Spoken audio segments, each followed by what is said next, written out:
going to adjourn the Sangerville. No, open. We're going to open. That's right. We're going to open the Sangerville Board of Selectmen meeting. It's 5:02 on July 12th, 2017. All board members are present, including the town manager, and we have 3 guests today. We're going to start with the Pledge of Allegiance.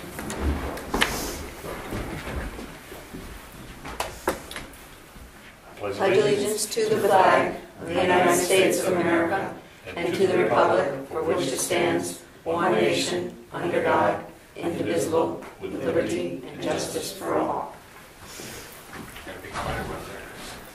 Oh, jeez. Cobweb. Okay. Let's see, we'll start. Item 2, approval of minutes, July 5th, 2017, and workshop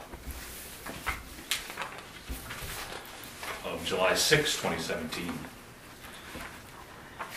Okay.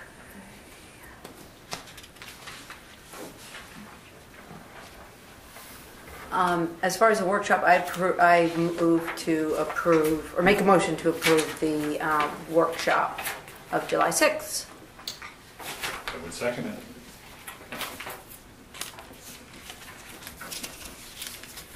Favor? Stay. Dale wasn't there.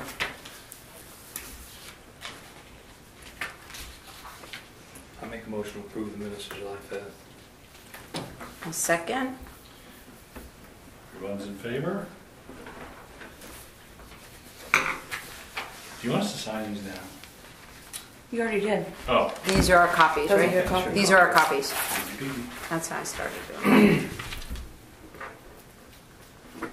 it. Review of treasurer's warrants, payroll 114 and 116, and accounts payable 115 and 117. Make a motion to approve all 4. Second. All in favor? It's unanimous. Item 4, open session. Would anyone like to speak today? Appears not. Item 5, selectmen concerns.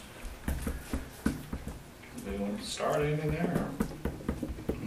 The only thing, just in case it happens, we run late because I messed up. We have a 4 meeting that's going to be in this room at 6:30. So if we're still going, they're going. I just need a key so they can get in the library. We're looking good so far. We are. Anything, Joey?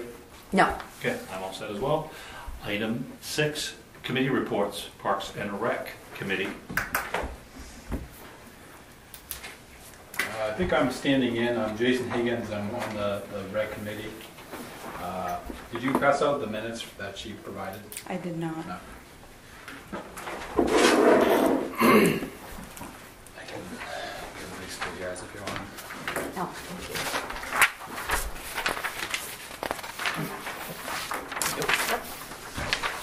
Thank you. Yep.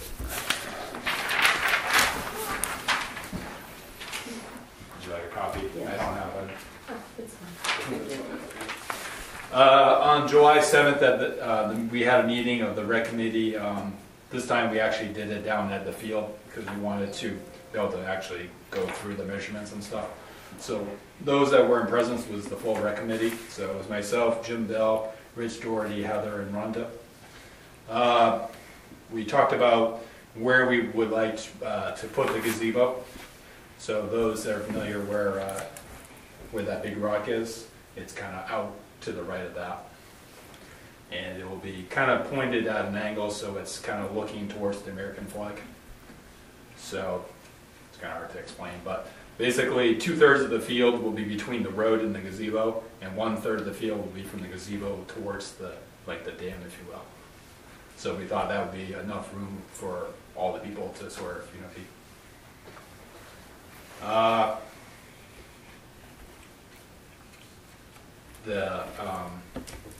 there's a big brush pile there, so we gotta get rid of the brush pile. So once they do that, they can finish the grading on that area, basically. There's a little bit of issue getting the brush out, so we probably might need to, or we are trying to pursue a quote from a guy out of Dexter that has a pulp truck that has like a body insert. so it can pick up all the stuff in the brush and then take it off to the disposal site. So once we do get that done, we can do the hydro seeding. And we also talked about, throughout this project, we found this huge piece of granite that's kind of like, sort of like an upside down U, but it's really flat on the bottom, so we thought that'd be kind of cool for like a sign. So maybe buried in the ground 3 feet, and it'll still be like 6 feet above the ground. Is it like an old mill wheel? Half of a mill wheel or something? I don't know. No, it's a rock, but it's Yeah, it's pretty good flat. size. It's Really? It's really neat. Yeah, And it's not tombstone. No, if it is, they were good. So wealthy. It's laying right. If you pull in, you'll see what he's Yeah, talking yeah. about. It's neat. So we kind of staked it out because we weren't sure. We thought it might be a possibility for a sign that would be kind of cool. But we've been trying to figure out a couple different options. A lot of cemetery places, they do the grading and the granite. So that might be an item. In other places, they do like a bronze plate that will attach to it. But we're finding the bronze plate is really expensive, and also because this piece of granite is not like polished off, it's not necessarily perfectly flat. So when they seal the plate to it, it costs a lot to get it exactly right. And then after they kind of seal it to the rock over time, 10, 12, 15 years, water might get behind there. So basically they were more or less recommending that you maybe look at like engraving the stone, kind of like a funeral stone. And but the pricing is still pretty expensive for that. So the committee is really kind of, we're not sure what to do at this point, to be honest. Just our rough quote was $350 to come to the site with their machine, and then it was $50 per letter. So if we were to put in like Sangerville, veterans, Sangerville Veterans Memorial Big Park or ass. something like that, you're talking like $1,500. And we don't live in Milo. Just to put the letter in there. Plus we have to dig the hole and put it in and everything else. So we'll spend easily $2,000 just on the sign. So we were hoping it wouldn't be quite, $50 a letter. But so we're going to check with the funeral home out of Dover. Is it Larry's, and just see. But we suspect that With pitlock would be a lot. With pitlock. Stick. Yeah. Letters for when a pit lock. does anyone know the town of Sangerville sign, like outside the town office or on Route 23 as you come in near the Silver Mills Road? There was a painted sign. Does anyone know like who made those?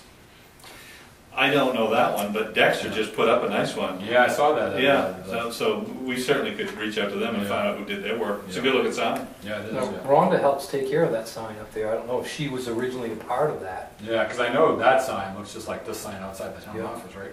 It's like Yeah, yellow it's- with the 2 knights and Yeah. whatever. So I almost think they got built at the same time. Possibly. Possibly, yeah. But I mean, I know Rhonda's always been part of that does the flowers and all that around the sign since it's been there, so Yeah. she may know. Or So- Alina might know. So we're looking to see what to do with the signage. We did a projection. Did you pass that out, Lois? No. I fell down on that one. Yeah. This is more, I don't say it's totally official, but it's more of the committee's reports. What we were trying to do is figure out how much money we have raised and how much money we think the expenses have come in at. Okay. This is definitely a font that I Yeah. use. Not user friendly. Actually, I might need I a need a copy back, I microphone. apologize. Magnifying glass. But basically, on the left-hand side is the park and everything that's in general, and on the right-hand side is the gazebo. So on the park side, we've raised, or there was the park reserve of $6,345 that was already established. And then we raised out through donations from the community of $7,250. So there's about almost $14,000 in money that can be used for the field and anything in general. And then we went through our expenses. So down here is the expenses. Mm-hmm. And we put in some figures for like the fence and the sign and some other things. And so it all comes down to, on that side, we're about $500 short, if our estimates are, kind of good. And then on the right-hand side is stuff that was specific for the gazebo. So in other words, the $14,286 was earmarked just for the gazebo. We had a couple donations that were specifically for the gazebo. So on that side, we have about $15,354 or something like that. And our expenses are about almost 17. So we're under, $1,500 in the hole. But we do have some pending donations about 5,000. So together we're about 2,000 in total, 500 on the field, 1,500 on the park side. I mean the gazebo side. But we have like 5,000 that we have in pending donations. So you're counting on spending every bit of money that's in reserve? Yep.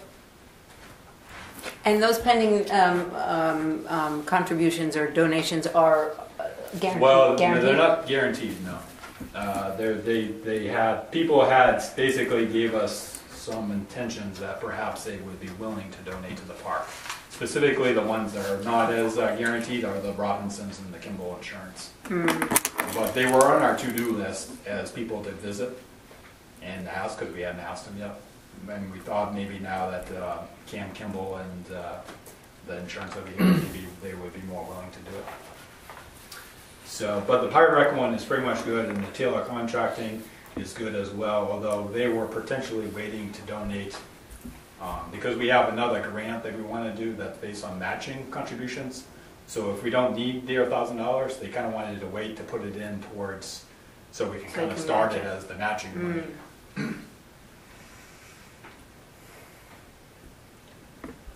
But either way, with or without the donations, the Pirate Rec one is pretty solid.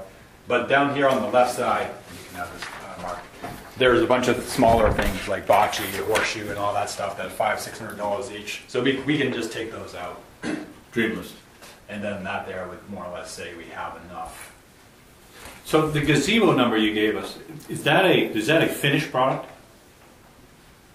You've got where you're $1,500 off. Are you $1,500 off from having an absolutely completed standing unit? And the groundwork, yep. So you guys actually have a plan of the gazebo with the cost of what it's going to cost to build that? Because last we knew, we didn't have that yet. Well, he's still working on the quotes. I mean, he's still, Okay, they're not going to start it until like mid-August at best. So they have, the builder is kind of out building houses, so he's kind of hard to. So we don't have any idea if these numbers are right. They're pretty good. I mean, they went through the list already, and then they're going to Guilford Hardware, Andy Lovell, and asking if he can help us reduce the price by maybe giving us stuff at 5 or 10% above cost or at cost. So do you have materials labor breakdown? Do you have that? Yeah, $6,000 for labor. That there was more or less in the contract. The materials is totally up to us. So if we can go to Home Depot and buy all the materials on the list at whatever price, then that's what it is. We're going to buy materials separate from the contractor. Okay. So, but you've already spec'd it out. You have enough money minus $1,500 Right. to get the materials you need. Right. And the biggest part there is if we go with these high-end, like I don't know what you call them, artificial shingles. Those were like $3,000. So we think that there is like the easiest thing is just to go to standard shingles that last for like you have on your house that right, asphalt. 25 to 30 years, and you reduced it down quite a bit there. Right. Who's the builder? Do we know who the builder is? It's a gentleman out of Dover, Brian Smith. Okay, yep. Is it sitting on a cement slab or on I think what the latest I understand is there was a donation of some rocks from True Textiles when they did a roofing project. Yeah, I saw them over there. The rocks. Yeah. So basically, we have all these nice rocks that are all nice and rounded. So what they're going to do is the footprint of the gazebo is going across the long way is 24 feet, and then going this way is 16. So they're going to add 8 feet around that. So it's like 24 and 16, so 32 or whatever. So they're going to add that. So they're going to dig. They're going to spray paint a big, circle or whatever. Dig it all out. I think 16 to 24 inches. Fill it in with all these rocks, and that will be the pad. And then I think where the thing actually gets built on will be based on just on some small piers, but it won't be actually. It will be able to kind of move up and down with the frost. I guess is what the end goal is. What they're trying to do. Who's designing that theory? What's that? Who designed that thought process of how to build? The builder did. That's kind of, I guess, how they do it. So as opposed to putting, I've never seen that built. as opposed to pouring like concrete footings in the ground and then building on that, this here will be able to kind of, I guess, move with the frost or whatever.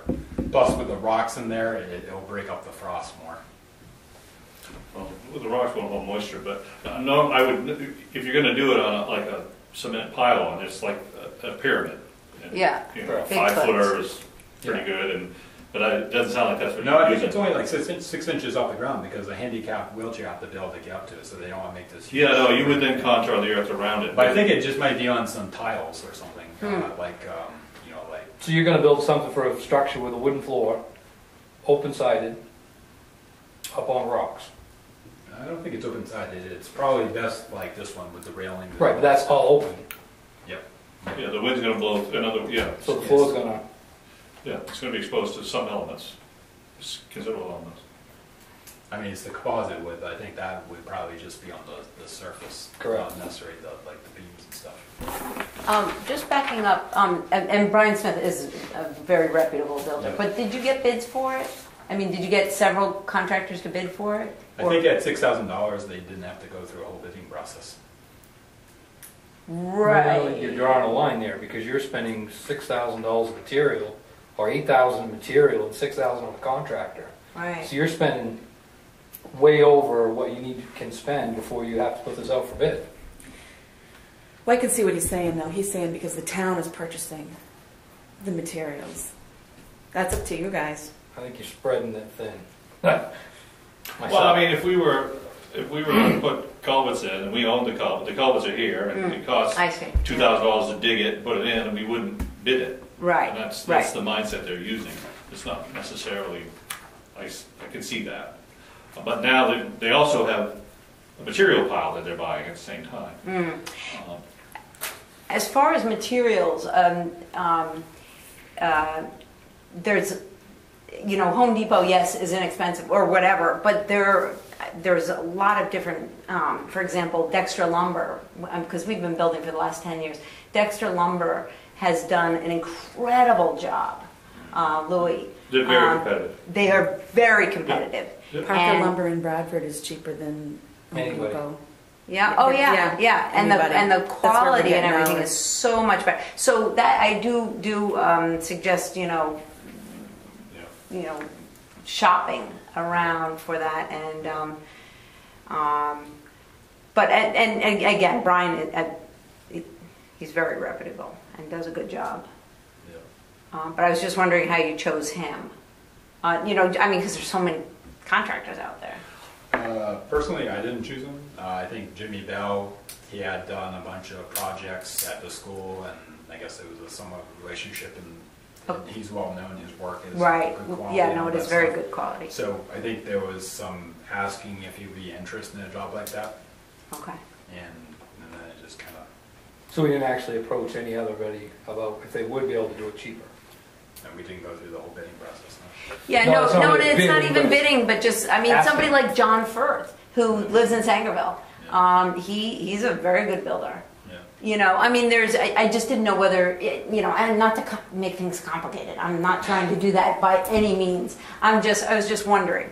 Jerry Well, I think it's Peters gonna- has Yeah, done a bunch Jerry of post Peters. and beam work. Yeah, If he you was could have gonna- had- that's true. I mean, if it was me personally, I'd pour a slab, have Jerry Peters do a post and beam on it. That would be an awesome gazebo with The low timber cost, frame. no, do it a timber frame. Do a timber frame. Part of the strategy was not to attach it to the ground, so if down the road we wanted to move it, like maybe move it further down so the backdrop could be the lake or something, it would be easy to jack it up and move. Right. It wouldn't be like a big problem or whatever. But I think his quote, and I don't know, I think it's 2 to 3 weeks with 4 people, so I think when they did the math, they felt 6,000 was a pretty generous bid on the labor part. They're gonna charge you hourly or by the job? I think it's fixed. I think it's 6,000 for the job. I mean, typically speaking, contractor, when it comes to building, is 3 times your material list. Is that what it is? Yeah, 3 times? Is Three that times, yeah. Usually if you hire a contractor to come in and build anything at your home, That's the recipe. Ah. They figure out materials and it's 3 times as the labor. But the tough part here is the composite wood is extremely expensive. So, Mm. you know, And you are using composite wood? yeah, as much Yeah. composite as they can, trying to defer any future maintenance for Yeah, yeah. future people. Yeah, It's really crazy expensive. And Yeah. it also takes a fair amount of expertise. it does. Because you can destroy that material as fast as you can pull it out of the truck if you don't do it correctly. I've had some experience. But the other bad part of it is you're compositing on your surface, so you're not really, you're gaining, yes, but the understructure or the actual structure of it isn't composite. That would be regular wood. Yeah, they typically are fastening, they have these clips and they fasten it to pressure treated material.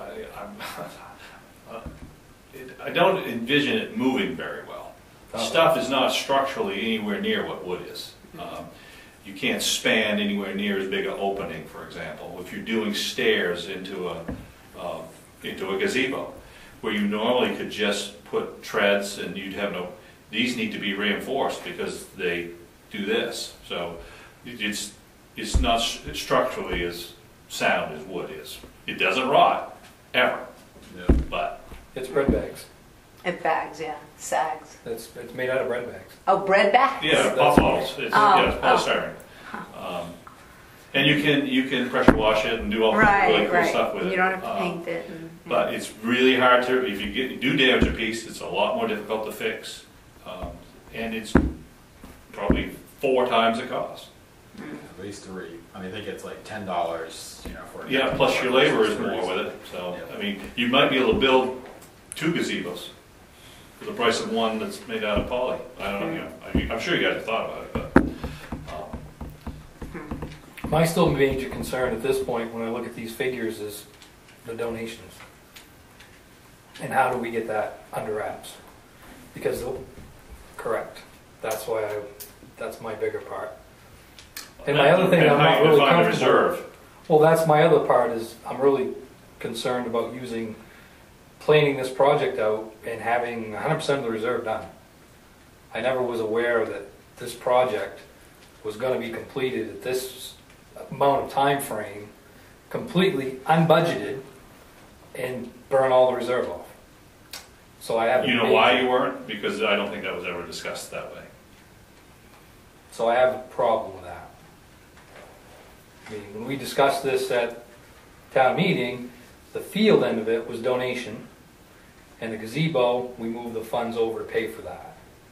It wasn't discussed that we're going to use all the gazebo reserve, and we're going to use all this reserve that we have over here. But what is the rec reserve really for? I mean, every year we save $1,000 to do a major renovation or improvement every 5 years or so. Yeah, but it would be like the fire department, if they have a reserve, and it was time to use that for an important item.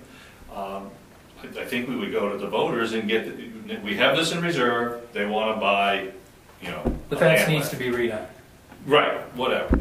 So that reserve is there, so that we don't have to raise fresh money for a new fence. Because if we had asked them last town meeting, are you guys prepared to spend the entire reserve on this project? And they voted yes, I would say we would be good to go. But we didn't do that. So I have some reservations about that. But I believe we were at various meetings and they specifically said that a reserve can be spent without all that stuff as long as it's being spent in the purpose that the reserve was made for. We did do that recently. We just spent some reserve there on that material that we bought yards of. My personal opinion, we spent that because we had not knowing how we can get our hands on this reserve or donation money. My thought process was we're spending the reserve because we should be spending the donated money. So once we figure out how the donated money can get back in the reserve, that's where it's going to go. I didn't spend the reserve money, my thought process, that I'm spending the reserve, not the donation. I spend it as a reserve, in lieu of. but I spend it until we can get the reserve back. But the town's never going to have a project in the next 10 years probably to the same transformation and size as the project we're undertaking. I just don't know what else the reserve would not be used for. You might be right, but it might be that the town has the choice. That fence up there has been damaged many times. and it's cost us a couple $100 here and a couple $100 there. The first time somebody goes up there and wipes out a whole bunch of fence, that's where your reserve's going to go. Yeah, there's any number of things that reserve could come in very handy for. And that's why you have them, so you're not caught short. I'm not saying do we have the authority to spend it without the legislative body? We do. Right. So it's really, it's You have the conscience to spend it. yeah, it's this kind of a discussion that it is, because I don't think that the whole concept of the multi-purpose field was really ever presented to the town in a way that, it was, my recollection was it was pretty much presented as, we're going to do this through donations. In fact, it really never was presented at all that I recall. We bought that piece of property, it was called the Wells property. It was originally going to be cleared and bush hogged. It was bought with the sole, when that was purchased, it was purchased as the agreement that it was not part of the rec field, and that no town funds would be used to Remember that part? upgrade it. That is how it was purchased. Now, since then, that piece of property has never been voted on to be a part of the rec field. And this has always been the conversation when we go to town meeting, that we've never voted to spend funds over there. And every time, it's just like last year, it was the same deal. We're going to do this stuff and it's going to be volunteer funds. So there's nothing, all of this stuff right here that's on this piece of paper, as far as I'm concerned, should have been part of the rec budget and should have been presented to go to the town. Not wait until after town meeting and say, oh, I got all this money in reserves and I have all this money that's donated, we can spend it. It's all unbudgeted. Right, and if you'd gone to the town with that approach, they may have said, well, let's take half from reserves and the budget committee, they would have known what we were getting into. It's almost like we're building a commitment on the part of the taxpayers, and we've never really informed them on this. I mean, it's been told to them repeatedly that all this is going to be done with donations, and it wasn't going to impact them. But it's going to impact them. Well, but 5 of the 6,000 was already from past years, already put into the reserve. So the only impact in this year's tax bill would be the current $1,000. No, but we're wiping out the reserve. We're starting. Reserve money is not budgeted money. Then also, remember when they pitched the thing, the whole property, they were up there with a big drawing of the whole layout with the field and some other elements. So. Yep. But that, Jimmy, what was said would be donated funds, not town funds. So that's two different things. So, where are we at on donations officially? Because I mean, that was last time we ended. I asked Jimmy to get numbers together to come in and discuss with you to try to get our numbers in line, and then we need to. What can we do? $8,318.13 is what we have received in donations. do you know how much of that is specifically targeted? On that sheet there, it shows 7,000 on the left side. I don't have the sheet now, but 7,000 something He is broke it the down park, like that. and on the other side, 1,068 or something is the gazebo. Okay, so the way I read that email, everything that was donated to Parks and Rec was, the way that sounded to me, gets donated to Parks and Rec, and that's to be used to relieve tax burden. That wasn't really used to be used on top of taxes, right? But certainly could be looked at that No, way. that's not how. Well, why would people donate to Right, no, try to that's not improve the how it was community? done. The donations have no bearing on your budget, on the rec budget, on anything. They're just money that come in, and there's no specification for them. They're undesignated. Correct. So that's what I'm saying. The way I read that email was that donations that are made that way are to be used to offset the tax. So if you have an $8,000 budget, somebody donates $1,000, that $1,000 is supposed to come off that 8. What email? The one from MMA? Yeah. But If we it can was- specify it and say that these can be appropriated for a specific. But yes, I get what you're saying. So, But if it was specified for the gazebo, then those funds Correct. specifically are supposed to go to the gazebo. Right. But you a want general to write donation. specific requests, otherwise people wouldn't make them. They wouldn't give you the money. So, Right. So it's the same scenario that if I donated $100,000 tomorrow to the rec department, that doesn't mean the $100,000 the rec department has access to spend $100,000 this year. Correct. That $100,000 goes into general fund, and the town would use that to fund their $8,000 a year till that $100,000 run out.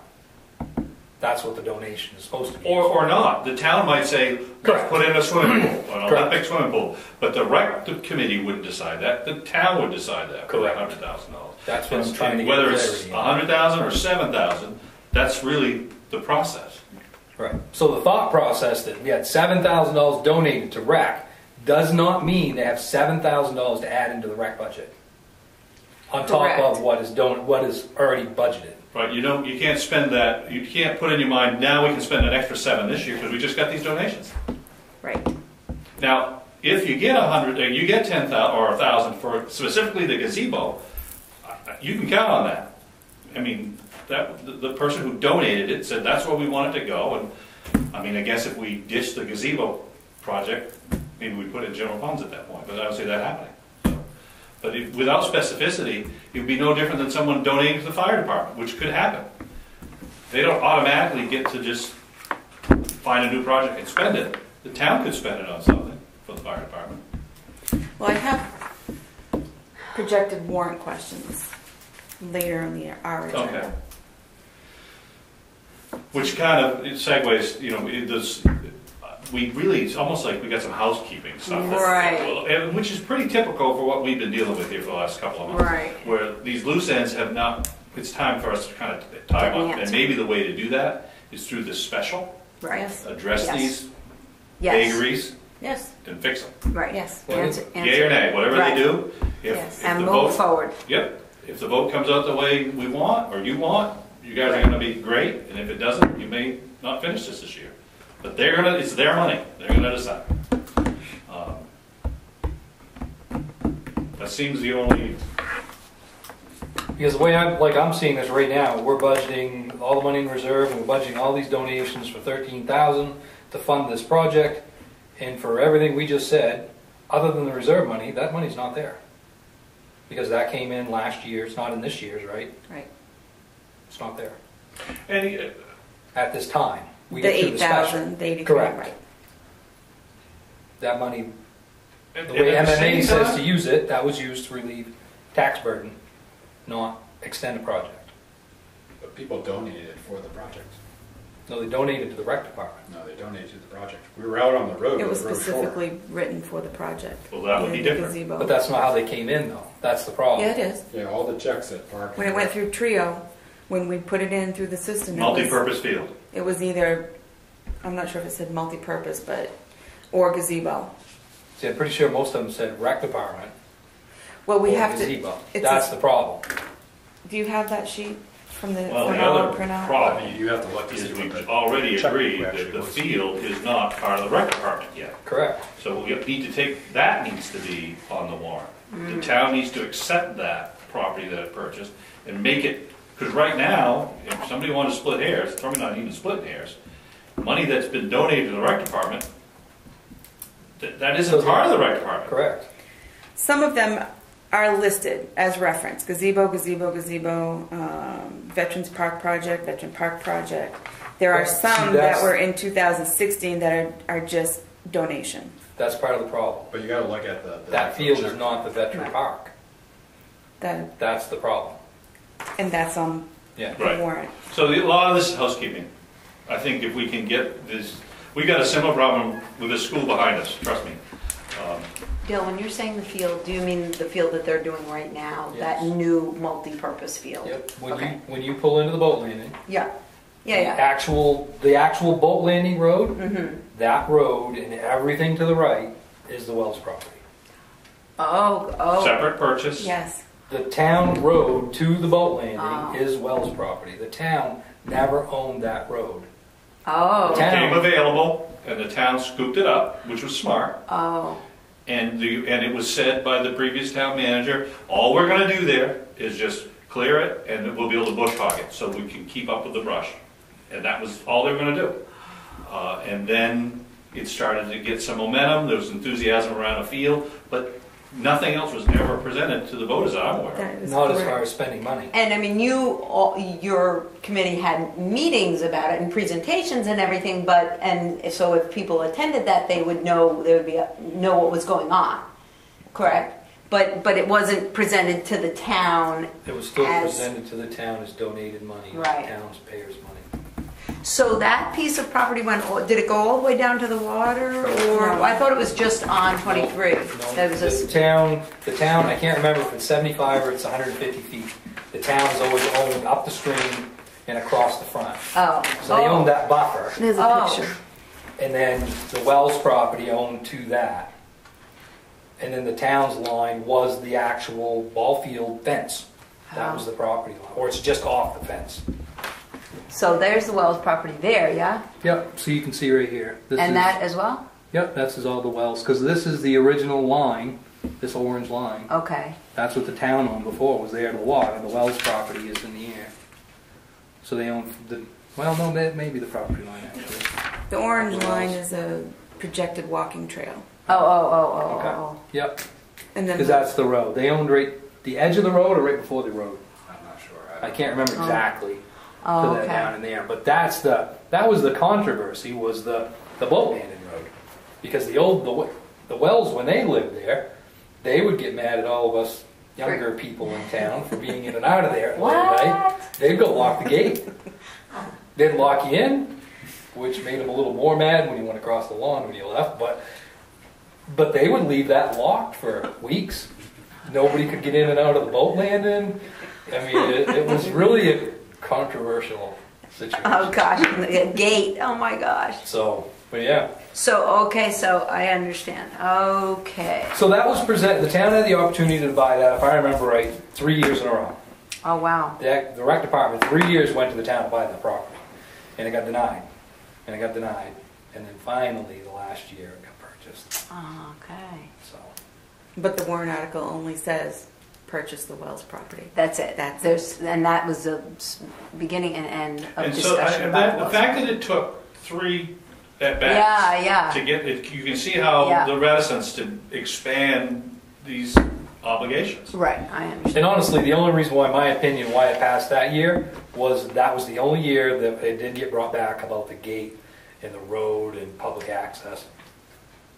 And I really think that was a big deciding factor.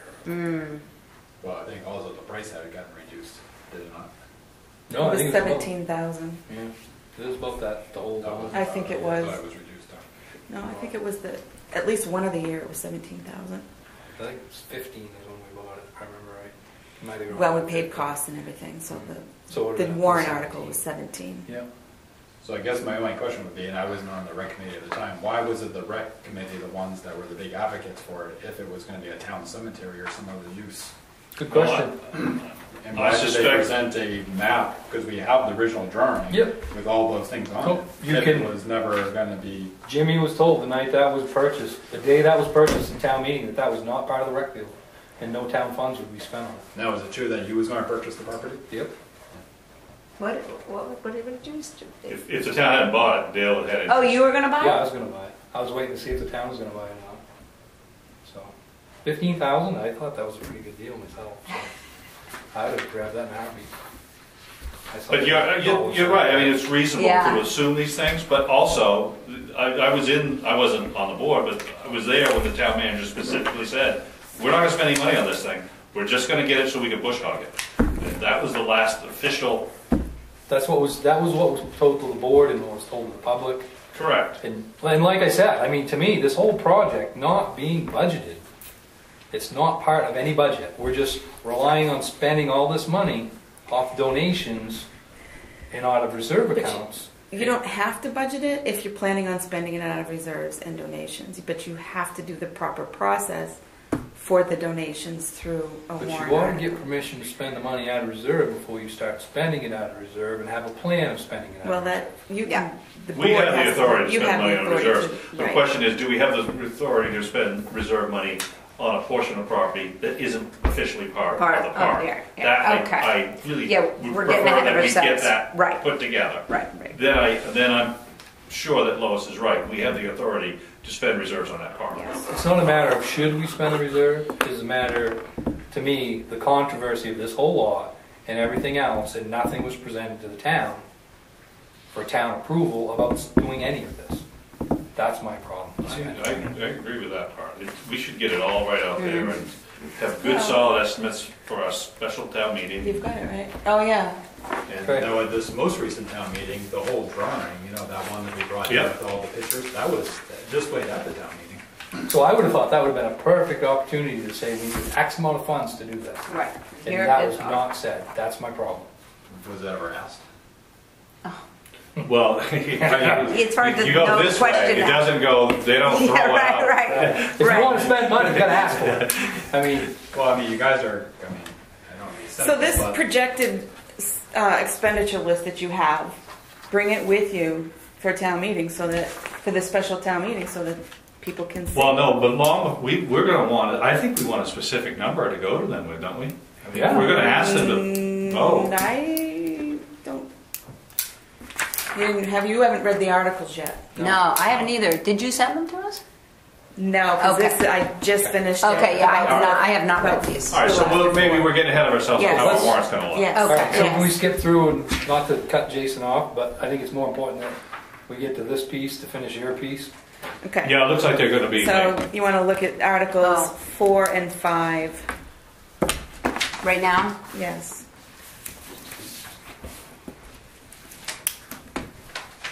And I have sent these as written to MMA because she's been the one that's giving, Becky Seal has been giving me the information and the recommendations. Okay. So for her approval. Yep. And- Just, they don't typically approve warrants, but because these are special exceptions. just to I make think sure she'll- yeah. they're worded Yeah. properly. Yeah. Okay.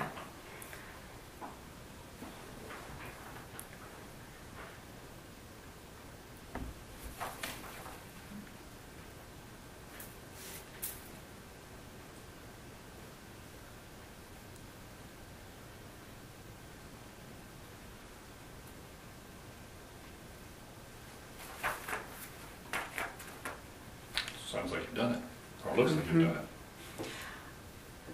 I'd like to see the last part scrapped, because I have my own personal opinion of that, but Well, it's we can amend that later. designated for same projects. Yes, I picked that. I know, but I have a, I'm still on Article 4.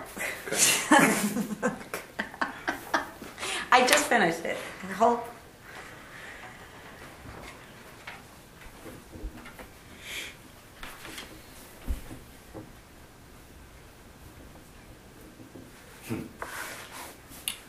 I'm sure.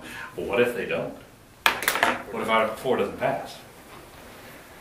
Then you Well, we don't have a choice, but I mean, we gotta run it. You can't do anything if this doesn't pass. No, it's no different than Abbey Fowler, Exactly. Well, which happens to be on here. Yes. well, the town's already approved the gazebo, Yep, they did. so that piece is technically already approved. Right. I mean, and they might want to They're gonna pass it. I mean, I amend, shouldn't say the that. bathhouses kind of thing. I mean, That's why I personally have my own opinion of that. My own opinion personally, I think that is where they're thinking about building these houses for bathrooms and things.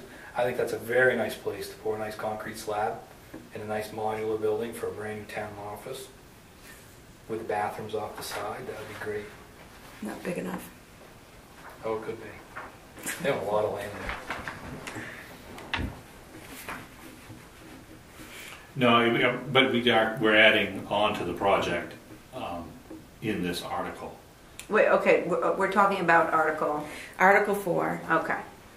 And the one thing that Becky Seal was questioning was this Veterans Memorial Field or Veterans Memorial Park, or how was that established? And the only thing that I could find was in 1989, there was an article referencing the Manly-Haley basketball courts that were located on the Veterans Memorial Field. And so that's the only article that I have found that says anything about this Veterans Memorial, and I'm assuming it was approved.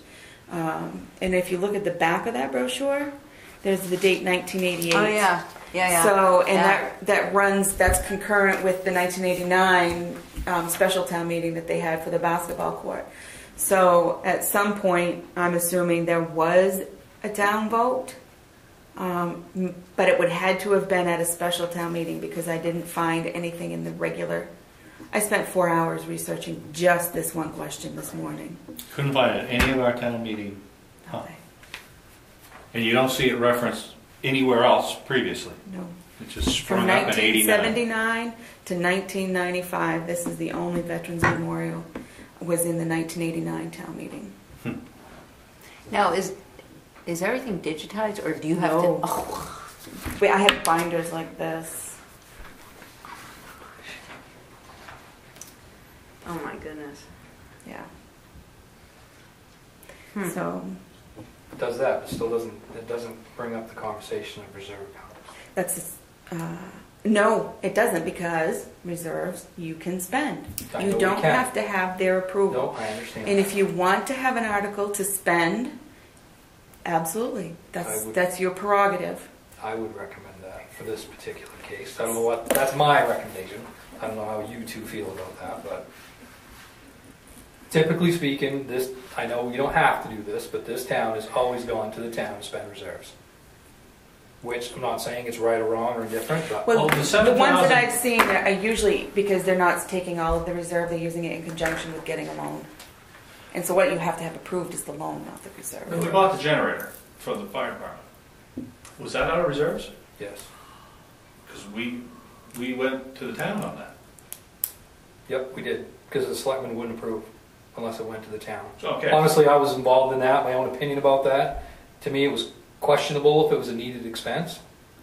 So even though we could approve it, I felt that being a questionable expense, that was up to the townspeople. You wanted them to bless it. That's right. Right? That's Because totally reasonable. my blessing Yeah. wouldn't have been a blessing. Right, because Right. they had a working generator, they said it was too old. Right. You're like, okay, if the town wants to buy it for you. Correct, but if you're gonna ask me to do it, I'm gonna say no. So, you can get a no vote. And you could have just said no and not put it on the warrant. I could have, but Right. that's But I not mean, what everybody else at the time. right, okay. Yeah. All right, so do you want to put a cap on the reserve or the full reserve for each of those two? Well, I mean, we have the they're- authority to spend it. Yes. And the question is, do we want to use that authority, or do we want to put it on a warrant, or not put it on a warrant and not even offer to spend it? I mean, you have basically those three options. Or if they're willing to be that part of this explanation of this $8,300 and we are planning on spending our reserves, I don't care. The townspeople need to know that. So you want me to add it in on Article 5? To me, I don't know, because but it needs to come out. You know, to me, if you take this to the town meeting, oh, we're gonna spend $8,300 in a special, Right. and then 2 weeks later, you spend that, now you're spending your reserve, and nobody talks about this at town meeting, that's not good. So you want it, I could put a note under Article 5 that says, that gives everybody the breakdown, spending the reserves. I mean, I could what put do a you guys note think? and a breakdown. I'm leaning towards that. That's kind of, I feel like, because of the way this thing has been, I agree that you had a big picture and everybody should have been able to deduce. But Yeah. the bottom line is, it has been presented several times as though this would be completely funded through donations, and it isn't going to be. No. And ongoing, there's going to be an obligation. So it's, the sooner the town realizes that there are expenses associated with this, the better. And I think we got a meeting anyway. Let's do like we do with the generator and get permission to spend this. Yep. And if they want to, they Great. will. So you want it as a separate article, not as a note. I believe it should be a separate article, only because what may end up happening, I can see where they might say, yeah, you had all that in donations, you go ahead, I'll let you spend that. But no, I don't want you to spend all your reserve. Or they may say, I want you to spend half your reserve. They can lower the number. They can't That's increase right. it. You know what I mean? If you combine it all to one, then the whole thing could be a no, Right. which could be really bad Yeah, at this no, point. yeah, so we'd want it separate then. Right. Do And you it's- want each reserve as a separate article, or can we put them both, because they both... Well, they've already approved that gazebo. We already spent some reserve too. Well, that's the other thing. Now, all that money that was into that gazebo account That's already been approved, that's already been voted on to be spent. So that money, that conversation doesn't even need to be a part of this. And actually, the gazebo project, I mean, you've got it worded here, and there's probably nothing wrong with it being there, but they've already approved that as well. Right, but But not it's on not that piece of property. No, it was, that's where it was discussed. I know, but that Yeah, piece of but- property hasn't been voted to be allowed to be part of this park. Correct. So it doesn't have to be to have a gazebo on it. No, When we do this, then this whole piece, to me, the only thing that's, right now, that's a piece of land and the town says, yeah, you can build a gazebo on it. If the town takes, and that's the end of it. If the town lets that be part of the rec facility, then all of that land falls under the rec budget, correct. and it falls under whatever the rec wants to do, per se. Whereas right now, they have permission to build a gazebo, that's it. So, it's not really part of the rec, but a piece of it, you know what I mean? It should all be part of the rec. As far as I'm concerned. So you're okay with the wording of the Correct. article? I'm just saying it doesn't really need to be there because they've already said it's going to be there. Well, I know, but Yeah, It's not hurting see anything. why. Yeah. Right.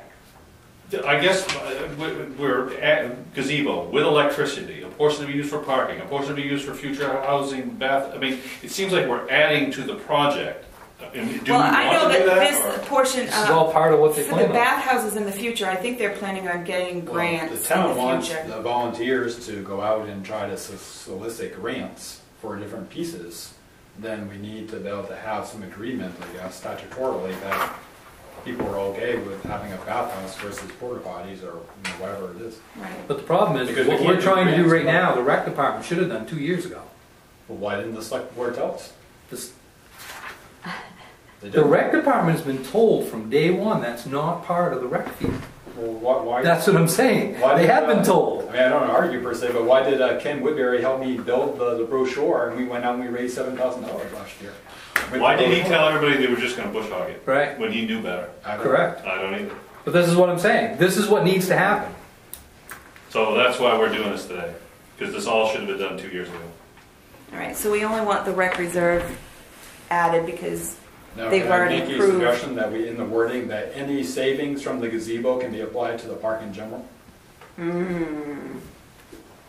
You mean from the project that was Sure, earmarked gazebo? yeah, I mean, in other words, if, let's say you went with a stick-built gazebo instead of and so you save $5,000. You don't want to lose that $5,000. Right. Maybe we Back can apply to it. Sangerville days. We can put it back to the fencing or some other piece of the greater park. Well, I like that thought process because I suspect that you could build that thing out of pressure treated and cedar and have a building that would last your lifetime for a lot less money than go on the route that you're talking. So Oh, I'm pretty sure you could put a concrete slab and a post and beam up. yeah, With- that will last with for local literally a people. generation. I mean, we have sawmills in town. We have people that know how to build this way. You could build 3 times the building what you're trying to build. We have sawmills that would probably donate you material, but they can't donate you polystyrene deck. So I love that thought process. That maybe we reinvent this whole thing, and now you've got an extra $5,000 or $3,000 that makes a big difference. So I like that suggestion. In other words, it's a budgeted portion. Correct. If you don't spend the whole 14, if you can figure out a way to build a building for 7, you get to keep it. I think that should be in there. What article is that in the It was the meeting? very last one. It was the last one. I want to Yep, read what because it that was a says. parking lot article. So, I remember that. to see if the town, is Article 34, is that it? The parking lot article. To see if the town will authorize the transfer of, why do we have 14,286 written in there? Because it wasn't correct. The number wasn't correct. correct. From the Sangerville Days Reserve to the Rec Reserve for the construction of a gazebo on Veterans Memorial Field. And see, that's not Veterans Memorial Field. Right, Correct. That's the problem. right. And his concern is if you can figure out a way to do it for 10,000, does the 4,000 have to come back to Sangerville Days, or can the rec department keep it? That would Well- require probably a vote of the town. Yeah, that might want to be on here.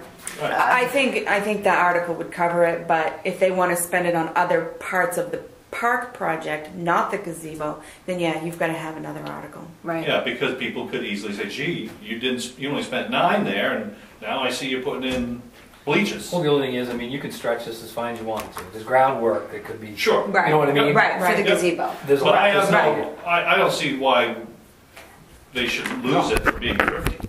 No, I definitely don't see that. And I don't think, for the most part, the town would want that. No. I did say for the most part. And the reason why I'm just thinking about it is because I was sitting next to somebody who was very concerned that there wasn't a caveat for if they didn't spend all the money. And everybody was getting ready to leave, and it got voted through, and he said, whoa, and it was already voted and said and done. So there are people that were concerned about if it didn't cost $14,286, where's that money going? We need to, Right. so. The reserves. Well, it would stay in the reserve account, is where it would stay. It's not going to leave out of that account until we move it or the towns move it. Well, is that 14 is where now? Well, It's in the general. gazebo. It's in a gazebo. See, and it Correct. says to the Reserve. rec reserve. No, it's a It's a reserve. reserve for the gazebo. Just the gazebo, though. Yes, Correct. correct. So You could take out what you want. You got 14,000. If you didn't say you did spend 10, you could leave that $4,000 in there forever, and that would cover it to be painted for the next 5 years. replace a roof in Correct. 10 years, Fix all that can vandalism. stay there. And I that mean- would be reasonable. Correct. I mean, that's one way that, Yep. as far as what the I like money that. would be used Right. for, that is a It use would for be that. used. Could be for. Right. But there again, I'm not saying there's anything wrong with Jason's idea either. You know, if they can get a better building built for less money, can they use that money somewhere else? Maybe you get your bathrooms done. Mm-hmm. And Right. but that you probably would want the town to sign off on it. Yep. I think personally, I think what we're finding is if we really want to protect the investment we're making in the field and the gazebo and the grass and all that stuff, we really need to have some type of barrier. And so the fence is actually, depending on what we go with, is actually pretty expensive, so Fencing is very expensive. Mm. I don't know. There Maybe- again, there's a gentleman right in Dover that builds cedar post and rail fence, and he's probably the largest supplier to every Home Depot and Lowe's in the northern part of the state of Maine. So instead of worrying about going to a fencing company, I would go down and talk to him per se, what he would sell it to us for, and I'm sure we have enough people around here with tractors and a postal digger that could drill some holes and put a fence in way cheaper than what a fencing company would put the fence in. No, you probably could have fence day. Yeah. Give them all a hot dog and a can of soda, and you I probably. mean, there's all kinds of different, a lot of this stuff you just gotta kind of think about it a little differently, you know? But I mean, I wouldn't want to think how many miles of fencing the guy on 15 coming out of Dover makes every week. Tractor trailer loads a week goes out of there. Her. I know that. Cedar post and rail, so. All right, so I'm adding 2 articles. The more clearly we define all of this. To see if the town will vote to spend rec reserves on the multipurpose field, and to see if the town will allow any leftover gazebo reserve funds to be spent on other park projects. And part of this, we would have something like this for the people to see, and Yeah, with an explanation that some of this has already been paid for out of reserves. we can do that. There'll be questions. Yeah. I would want to caveat that some of this is more a committee's internal estimates. They haven't per se been validated by actual real quotes. I would So say don't the want sooner you someone could to come do back that, and the say, better. You know, that's. I would that be was a getting number. some real numbers. Get some before hard that. numbers, Yep, you got 2 weeks. because you wouldn't build your house that way. What's that? You wouldn't build your own house that way. You've got to, Oh, yeah. the more concrete and real your numbers are, the better shot you're going to have. And plus, it helps you to know whether you can do this the way you're in. It may be that you look at this and say, you know what, we're going wood. We're not, that's crazy to spend that on Paul, even though it lasts for 100 years. You may not, but once you have real numbers, it may push you in a direction. Do Do you have a materials list for the gazebo that's proposed? I believe he does, yep. I believe the guy in Guilford, Andy Lovell, the owner of the hardware store, is going through his pricing or whatever to come up with the final thing. Right, and as I said, there are more competitive. Is there some issue with the composite wood crowning or something over time? There was some issue with that. So I'll tell you, the installation It can is sliver. very particular. Yeah. It's It can very- sliver too. Yeah, That's- and true. you can't end cut it. There's all kinds of limitations with Right, it. right. So I think they were going through some issues on that. And I think if I understood right, whatever, so many feet you have the boards going across and then you have, so, but they don't want them all to be the same way, so they have to cut them to stagger Correct. them. So Yep. they're trying to figure out how many boards they really need and all that. You the count there's the fasteners, the screws, they're self countersinking, and then there's a plug that matches that goes in, and it looks really great when it's all done. You can't even see the nail heads, but you know those will pop out over time, and there's just it's. If you go online though, there's all kinds of stuff coming up out of it. It's no different than when pressure treated first come out and people were getting slivers and being sick. And I've heard of that already as far as some of the chemicals that's in it and causing rashes to certain people and allergic reactions to it. So I don't. You basically have to double build it because, like I said, the thing won't support itself. So you're really building a deck under your deck, not literally, but like on the steps. There's a full set of steps, and then they just lay the. It just looks good. It looks great, and snow comes off easy and all that, but it's really expensive. Same thing with the rail. The rail is nuts, and it's not very durable. You get a weed whacker against it, you can break it really easily. Fractures, yeah. So you got to like shovel it. If somebody's shoveling that off and they bang that rail with a shovel, you will damage it permanently. It's not really the best thing for out in the middle of the public. Well, that's the problem. Yeah, you're Giving going to care have of kids, and you know it's a recreate place. It's not where people just sit and look at loons. So it's going to get banged around. Climbed on and. Exactly, and you want them to. I mean, Right. I think that's why they wanted the composite wood for splinter, I guess. Right, but Yeah. it's backwards to what you're thinking it is. Composite means it's weather resistant. It's not people resistant. Right. Right, it's That's not the problem. that it's not as durable. Well, it's not as forgiving.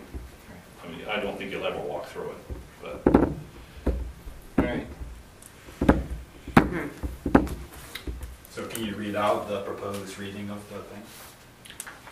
You want my copy? All 4 articles? Yeah, I just curious, just so we can. So Article 4 says, to see if the town will vote to approve adding the Wells property approved to purchase by town vote at the March 29, 2014 annual town meeting to the established Veterans Memorial Field and to use the property in the following manner.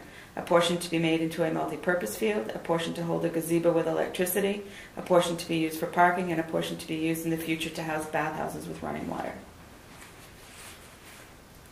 Article 5, to see if the town will vote to allow the Board of Selectmen to accept and appropriate donations designated specifically for Veterans Memorial Park or Field and the gazebo project to offset costs associated with the Recreation Park Committee project of the same names from September 3rd, 2015 to June 26, 2017 in the amount of $8,318.13 and all future donations designated for the same projects.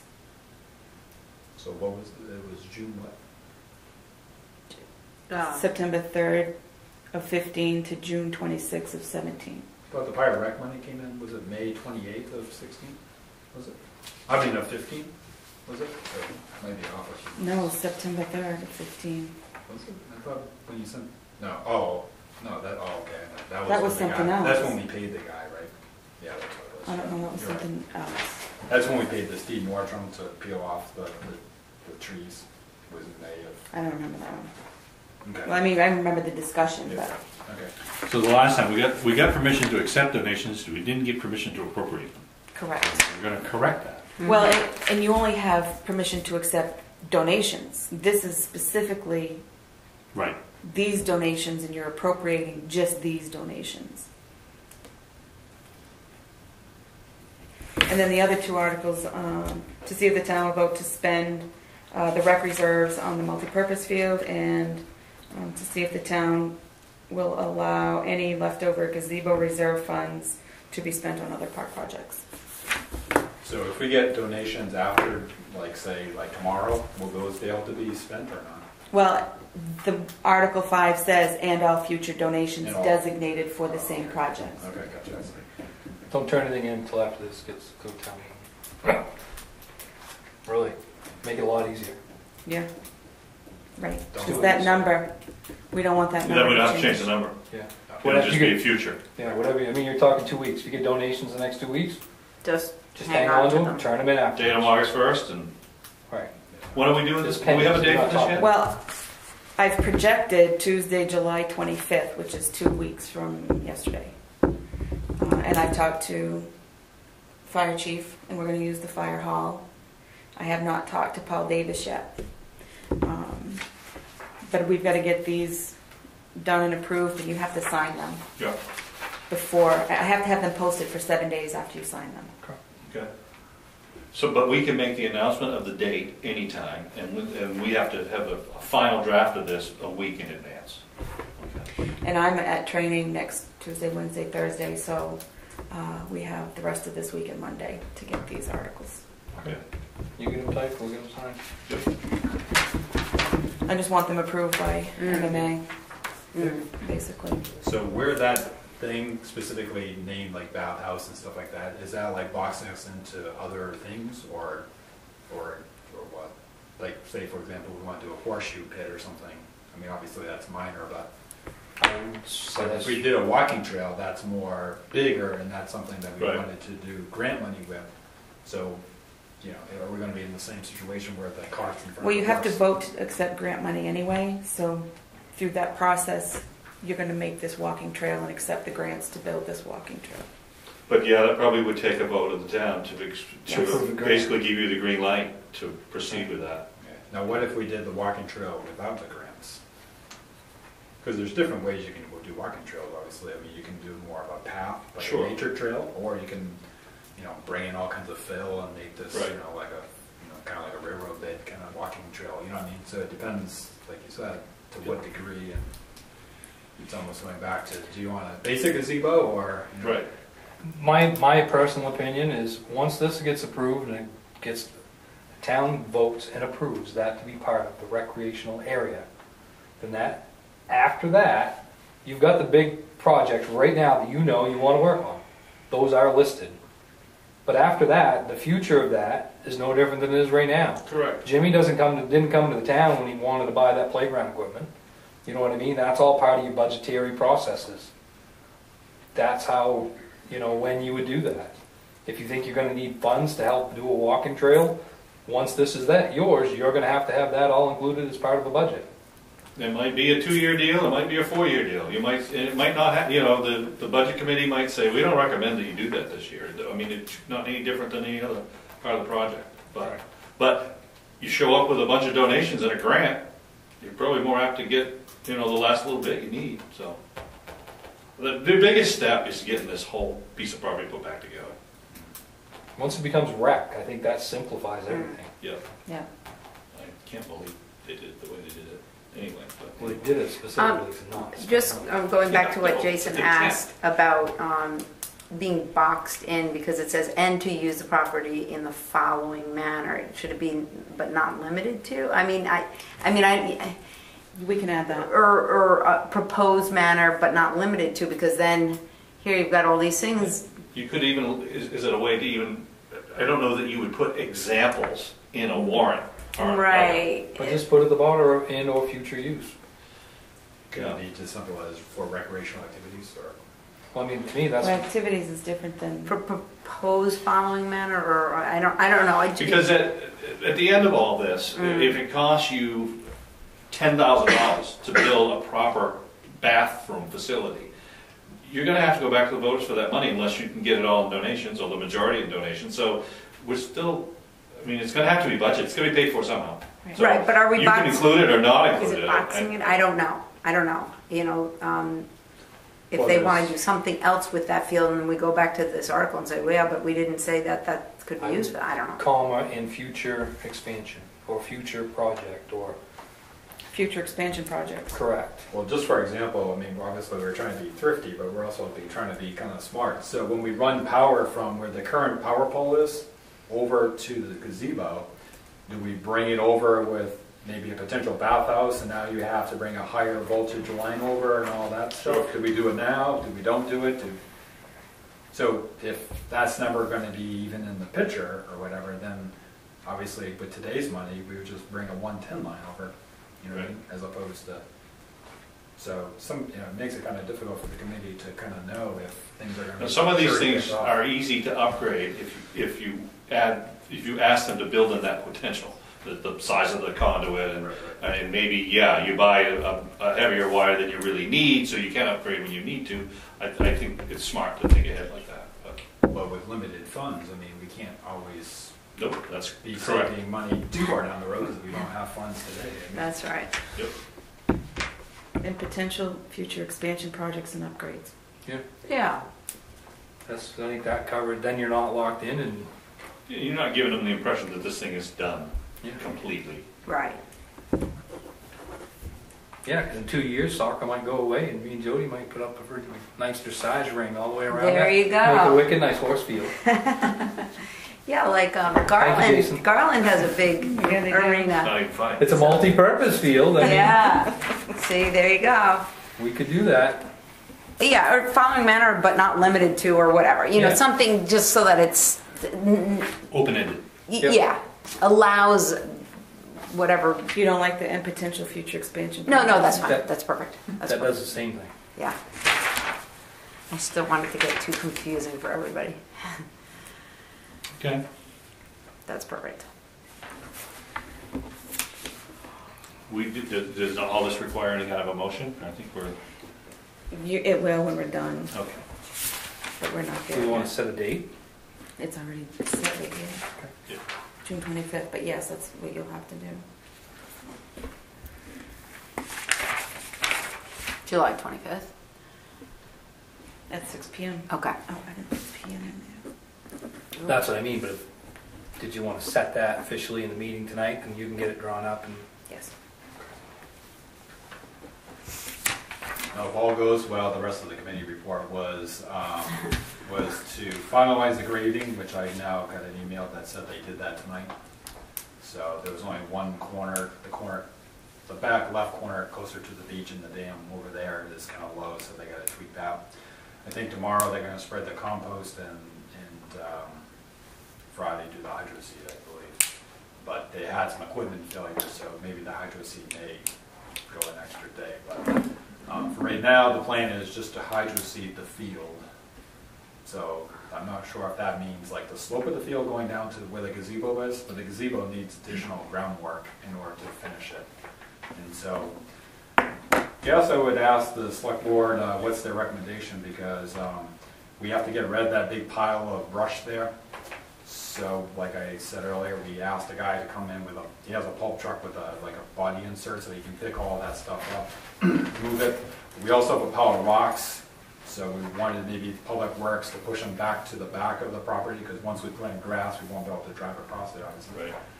So if we can do that, or, I just don't know how to proceed, because if we can't really spend much money until this is all approved, we're pretty limited to what we can do. And You can't get that stuff out of the way, you can't. Yeah. Yeah, we can't do the groundwork and stuff. I would question, why would you want to push those rocks to the back part of the property when you know you want to do a walking trail? Right now, you have them out, they're It's not way- accessible. It's not way over there. I understand that, but you're basically taking garbage and pushing it in the woods. When they're out front right now, we could easily have them hauled off, right? Well, I think what it is originally we didn't think we had enough money to do any type of fencing at all. So as we were doing the project, we came across some big boulders, and we were going to place them every 5 to 6 feet, and that was going to be our fence to protect. Keep vehicles out. To keep vehicles out. Yeah. Obviously, dirt bikes and things like that could still go across, and that can do a lot of damage. We believe we have enough money to do some type of fencing option, perhaps the cedar rail, or perhaps something different, or whatever. So now we're thinking that we don't need all these rocks, but we don't want to just get rid of them. So in one section, if you will, if this is the boat landing road right here, and this is the dam over here, instead of buying a fence for that whole section there and spending $1,000, we would use the rocks on that side, on the edge of on the edge of where the field is, in lieu of the fence. in that area. You just added a lot of money to your mowing costs, because you're gonna have to pay somebody to weed whack around all these rocks. I don't think so, but You- it'd just you be will. right here in this corner. In that That's the way corner. it's gonna be. Right. You're adding expense. The pile of debris, the brush and wood, can that be taken to Mm-hmm. Oh, yeah. yeah, so It can be- Dover would take that. Yeah. That would go right up to Patsy Gray's. Same way with the rocks. You could haul all that right up there and dump it. I think some of it's rather large stumps that no one can lift. Stumps can't go to the dump. If it's Stumps go stumps. to Patsy Gray's. That's our stump dump. Oh.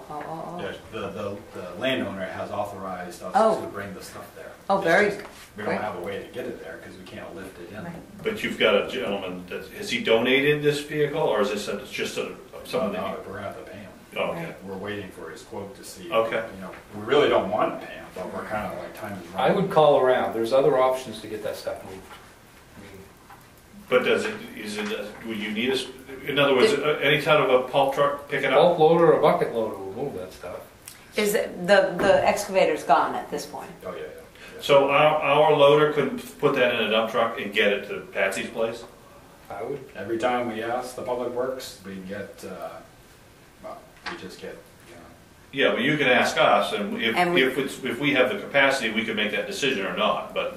There's also a lot of people in our town that own a pulp loader.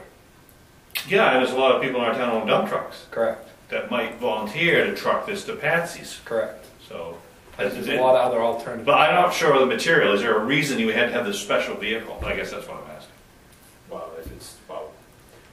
if it's a pulp truck, it has the crane so it can lift it Yeah. up. But normal pulp trucks don't really have a flat body. The wood has to be a certain length to fit onto it, or else it just falls through. Okay. So this guy's truck has like a U-body. It'll so hold he debris. can hold all the debris. Yeah, so a dump truck with a loader next to it would work. Right, but I think the challenge is, if I understand right, you have to take off the tailgate, because when you go to dump this stuff, it may not work out, and then you end up frigging around A with the mess. tailgate the whole time. Yeah, So, Unpin the tailgate down instead of backwards, and it works very good. I mean, we would prefer that the Public Works help us and maybe be willing to take off the tailgate and load off as much as they can.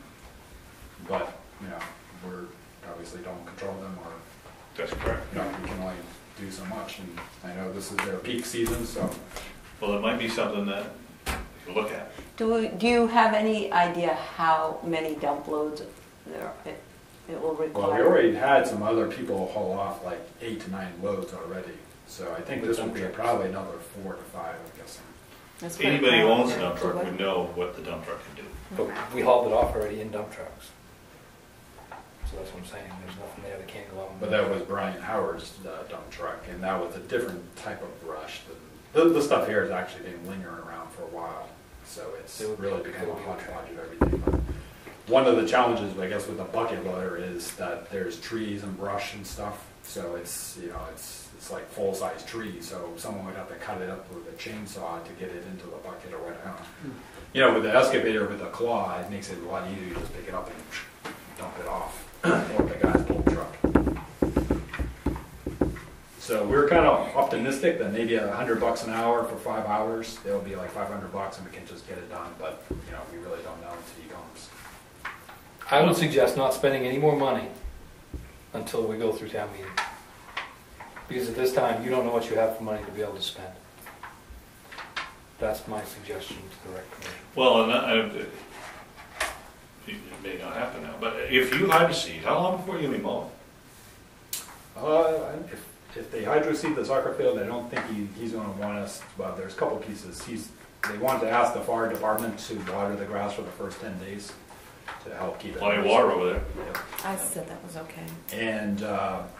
But I think you let it grow as long as you can, and so they probably won't mow it until probably around Labor Day at most. I mean, especially given. Because I don't think we have anything in our budget to mow There's that. nothing budgeted to mow that. It's going to be a pretty big field. It's going to be about an acre. More cost. So I don't know, who's doing that field now? Is it, Orman. yeah. Orman does the rec field. The town crew is doing that side of the road.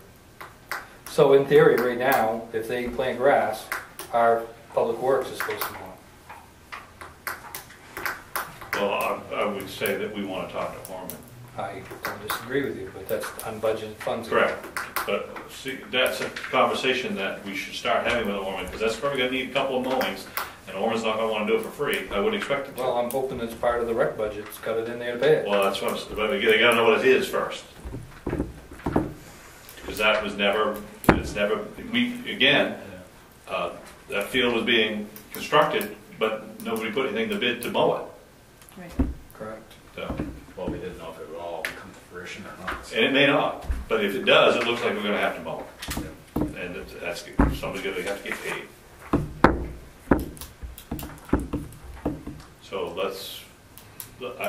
probably Orman's the guy to check with and say, geez, if we ended up having a mow for September through the end of October, what we should charge the town. Well, we're not gonna know that until they get it hydro seeded, because you're Well, not gonna know exactly what they're hydro seeding. Well, he would know from looking at that field what he charges to mow it. Right, what I'm saying. If we don't hydro seed, he doesn't have to do it. Correct, but I mean, until, we gotta wait a couple of weeks to let them get hydro seeded, because you're not gonna know, are they just gonna do the field, are they gonna do the back, they're gonna, you know what I mean, there's quite a bit of area there that could make a big If you difference. do it, in cost. what's your intention, to do it all? Yeah, I would think so, I mean, I mean, for right now, for this week, they were hoping just to hydro seed the field part to get that like going. Right. And then mess around with the rest of the groundwork on this gazebo area and all this stuff, and then come back in hopefully a few weeks and do all the grass on that. And Mr. Howard's company is donating this hydro seed? Oh, that's what I was looking for. I was looking for the cost for the hydro seeding. And he's willing to do as much as you want to do? Well, I mean, within certain. Right, but I mean, all that area you've worked over Well, there, we've been working on the 2 sections, yes. that's pretty great. But depending on what we do for a fence, we don't want to hydro seed, then come back in with post diggers and dig up all the fence post holes. So some of these things have to sort of dovetail together. Yeah, like that. So Right. I wouldn't worry about hydro seed and doing a fence afterwards, because you're not gonna put any heavy equipment on there to put a fence in. No, your post hole digger won't do a lot of damage. I mean, if you, depending on what kind of fence you If you're on do, the you know, it outside. shouldn't be a No. big deal. But the tractor with the post digger drives. 20 horse tractor, will Drives run around the They perimeter. ain't gonna of the field. bother it. No, it It won't, won't bother it. no. I wouldn't. Wouldn't even worry about it.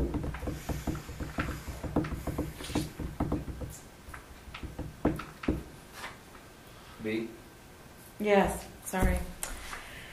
The Grange Road. I went down and looked at the Grange Road. I had specifically asked for that to be graded from the Easler Road to the up towards the cemetery was done, but from the Easler Road to the Silver's Mills Road was not. It's about 100 feet, and it has quite a few potholes. It does have some rocks that are sticking up about like that.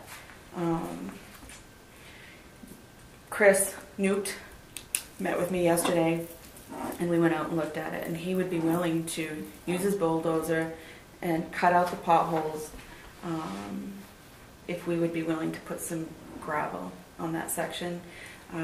Right now, the sides of the road are at least 6 inches higher than the road on both the Grange Road and that little section of the Easler Road to the intersection of the two. Yeah, he talked to me about it. He said he would pull it in, take the rocks out, and then he's got a vibra roller, and he said he would roll that piece And out. compact it. Well, and the other thing too, when I talked to Chris the other day, that I don't know if anybody's aware of it, but when we did grade the Eastler Road and the Grange Road, that got done, looked up, nice big black clouds are starting to roll in. Chris actually stopped what he was doing and jumped on his vibratory roller, and he rolled the entire Eastler Road that they graded and all of the Grange Road. And he packed that whole road back in hard as a rock, and then no more than got it down for a torrential downpour. So, you know, it was great that he did that, because if he didn't grade the road right before a downpour like that, we would have lost it. That whole thing would have gone right to potholes. Yeah. So, Yeah. and that road is holding. It looks way better than any road. Yeah, it does. Both of them look pretty yeah, good. the piece that didn't get done really shows up. So, yes, it but I does. mean, that's something to consider maybe next time we do grading. I don't know what that would cost to grade vibratory roll, but if you go look at the difference between what those look like compared to the other roads. Well, when we met with Phil, he said that these towns are typically doing 3 and 4 gradings Yeah. with the A two season. Yeah. the teeth on. Carbide tips on the. Yeah. But that might be, That might be the answer. maybe you're only going to do 1 or 2, you're rolling. Yeah. Um, I don't know. Pack it. But it sure makes a difference, You go look, it's night and day. like a highway. Yeah. compared- Wow. But, and that That little would- section of the easel road, of course, he didn't do either, because at the top of it, it has Correct. pavement that they, Yep. and it kind of cuts in pretty quick there, and again, that part of the easel road is 6 inches lower than Yeah. the shoulders. So I kind of cut you off, sorry. What did you said Chris would dig up his dozer and cut out the potholes? If the town would haul some gravel, he would He'll rebuild the spread road it and rebuild the road and compact it for the cost of gravel. for the cost of gravel. This is on the East Low Road. It's that little section, Oh, that Those little just that- triangles, triangle. right, talking about when we went Yeah. through them? Yeah, the Grange Just and that the little easel. triangle? Well, Yeah. they're at 90 degrees to each other, so Right. you got 10 yards and 10 yards. Ah, okay. So what are you talking? 4 loads of gravel? Okay. I would like to see 6 inches put down, which is probably closer to 9 or 10 loads of gravel. Do we have it? Why wouldn't we? I'm just, because I don't know what else. I know we have paving that we want to do, and I don't know what else is out there. As long as you think you have the money to do that, I think that's a pretty sweet offer to have a contractor Well, it's a willing mess. to It's rebuild gotta that be done. road Oh. for free. Well, for the price of us giving him gravel to the road, Right. it's pretty, yeah. But I mean, if you hire a contractor to go out there with equipment and dig all that out, That's right. Exactly. So I'm gonna go 10 loads, 1.5 minus. And where are we buying that from?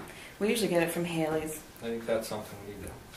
Yeah. Why don't you do your little sample idea, what you was talking about on your stand on this, out of Haley's, because everything I've seen us buy out of Haley's, I don't really consider that You gravel. mean the spec sheet for, Get a sample of their sand and have it. oh, And sample. Yeah. Can we look at getting it elsewhere? I don't know of anywhere else. That's my problem. So I need your recommendations. I would call local contractors and ask. Yep. That's what I would recommend that we would do. Yeah, Eric, Lawson, they're all. Because we have had all kinds of issues where we've used this gravel and it washes right out. I know Steve, I'll call Steve. Okay. I'll Steve and ask him if he'd be willing to point, because I know for specific projects, he will drive for the gravel he wants. Well, Right. And I know the Newts Meat. typically bring it out of Garland. So, and in fact, I don't have a problem with, I mean, if Chris knows where he would get the gravel, Yeah. I'd follow his lead on it. Right. Yeah, I agree. Do you want me to get a contractor with their truck and haul the gravel, or do you want our public works to? Our guys can haul it, can't they? Chris can. Christopher. Chris would probably Yeah, go Christopher. pick it up. Right. I mean, if you don't have anything for our guys to do and you're already paying them. Yep. Yeah. But if Chris is gonna go to Garland, if he thinks is where it should come from, and he wants to go get it, that's, Oh, Lois, do you have a key? If we're, I mean, yeah, ask Chris if he'll go get it. well. That's part of it- If that's part of it. Garland is where it comes from and he wants to do it, that would be fine. If not, then Right. but yeah. Yeah. That's asking a lot. He's already donated 2 pieces of equipment at his time, and now we're gonna ask him to donate another piece of equipment at his time. That might be, See if he'll do it. he might. Plus, he did donate a truck the whole day for the rec project. Yeah, no, he's been,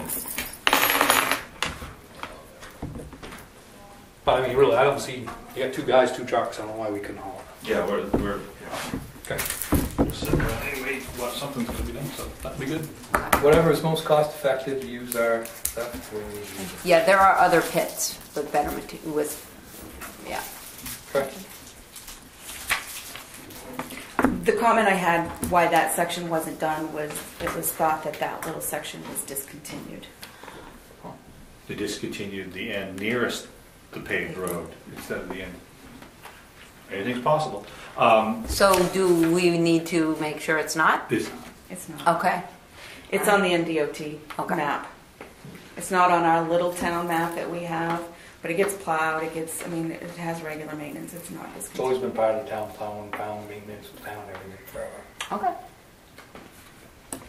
incidentally, no. Can I add something to that? Remember the driveway that we looked at, Spalding's? It turns out there's a culvert at the top of the hill that goes diagonally across that either DOT or the state took the berm out. There was a berm to redirect that flow so it would go onto the road, and Irving, and Butch knew about it right away. Uh-huh. I talked to Butch today. He said he went up there. He found the culvert. He says it's in decent shape. The outlet end is blocked with some trees and brush. Needs to be cleaned up. But that berm needs to be rebuilt, and it will direct all the water underneath the road. I'm anxious to go look at it because none of us saw it. Yeah, That's no, interesting. exactly. But that's the way it should have been. It should be done. At the top of the road before that. Right there, because it was all brushy Yeah, in there. yeah, But it we sure could was. see all that Yeah. material coming in his road. Well, if that's. Okay. I spoke to Butch today, and he said he found it, and it looked like it was in pretty good shape. So, Wow, so that may resolve that well, problem. that's a lot better than 3 culverts and a riprap. Yep. And ditching. Yeah. Personally, I was thinking there's all kinds of nice stone that would look wicked good rip wrapped up there. Sorry, Jason. Don't touch my stone. I tried to get that stone. Okay, well, That's all I have. Right.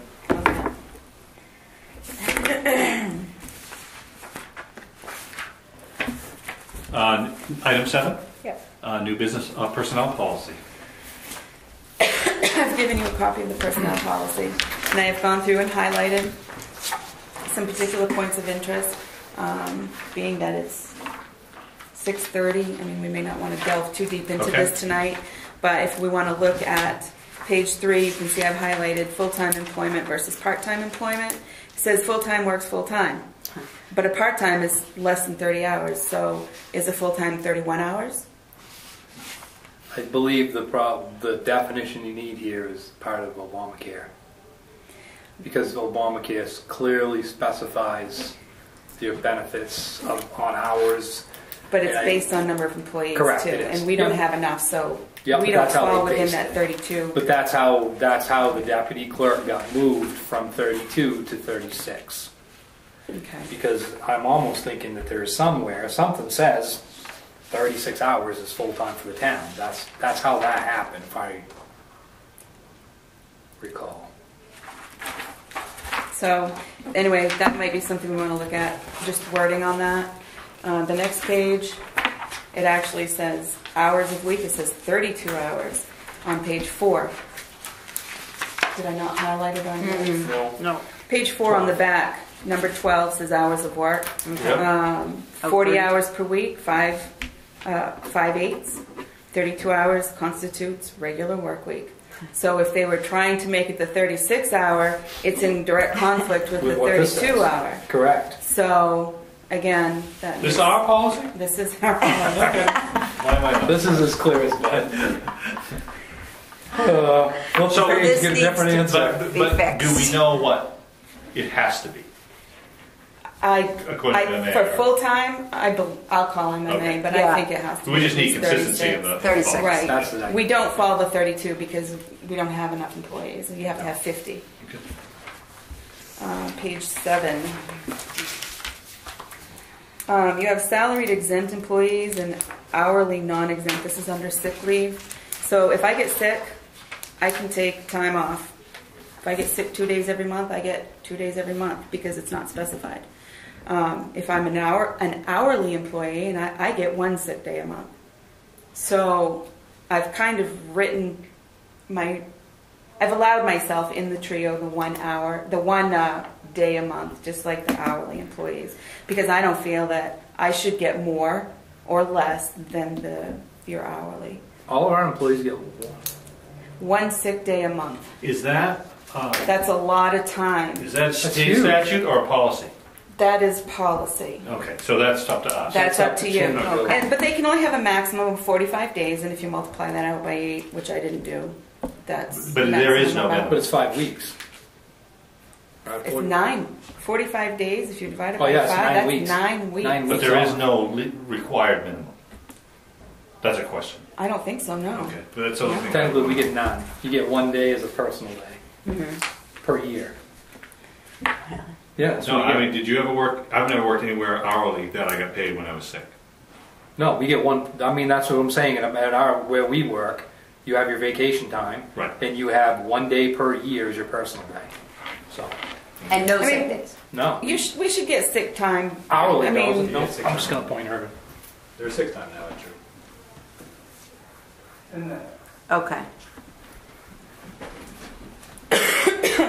I'm not saying we shouldn't have any, I'm just saying That's what the you, norm Right. around this area doesn't get a day a month, for sure. Right, and 6 days a year, I think, and I've talked with at least the two office ladies, and they feel that the six a year is probably sufficient if we could add in a couple of personal days, because why would we want to, if we're not sick, we really can't take personal time. So if I have a birthday or something and I want to do something special, or So what do they get Most- for vacation time? that's on the next page. okay. So after 1 year, they get 5 days. 2 to 5 years, 10 days. 6 to 14 is 15. After 15 years, they get 20, and after 20 years, 25 working days. And that's pretty standard in other towns that I've seen. So I don't have an issue with that. What I do have an issue is underneath that.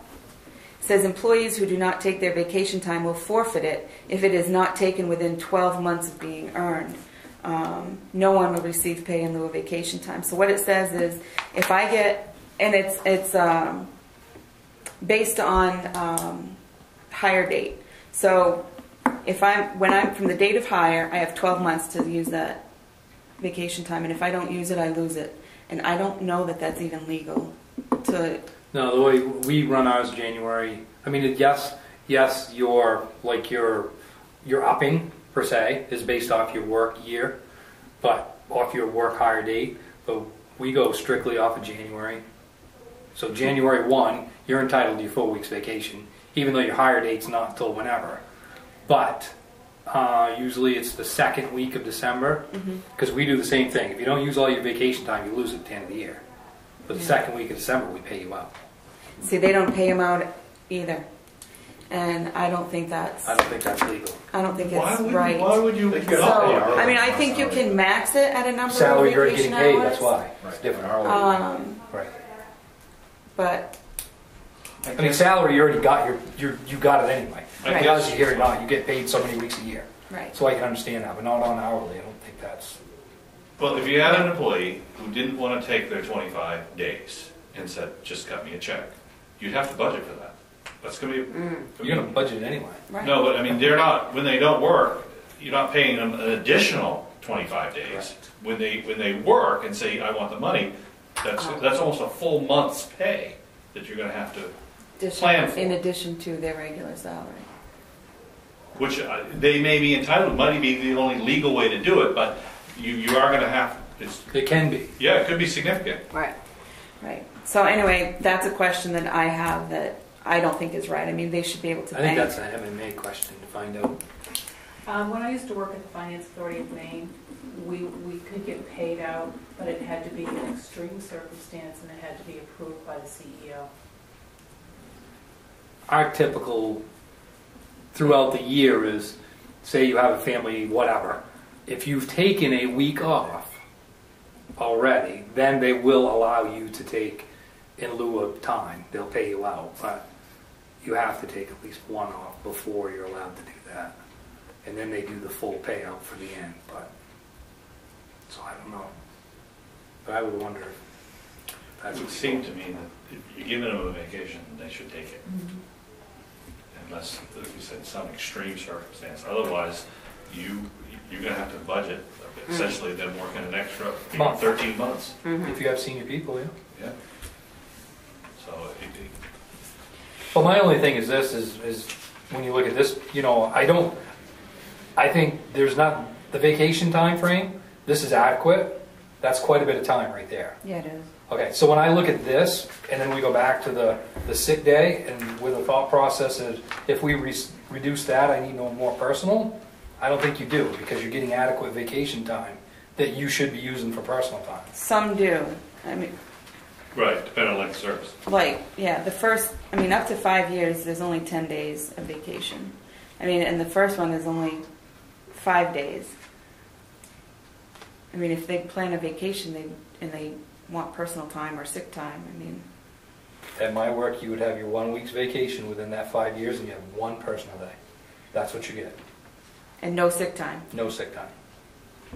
Not a day. Points So I mean, to if you discuss. go to Right. majority of, majority businesses in this Yeah. area I mean, I have no idea. Right.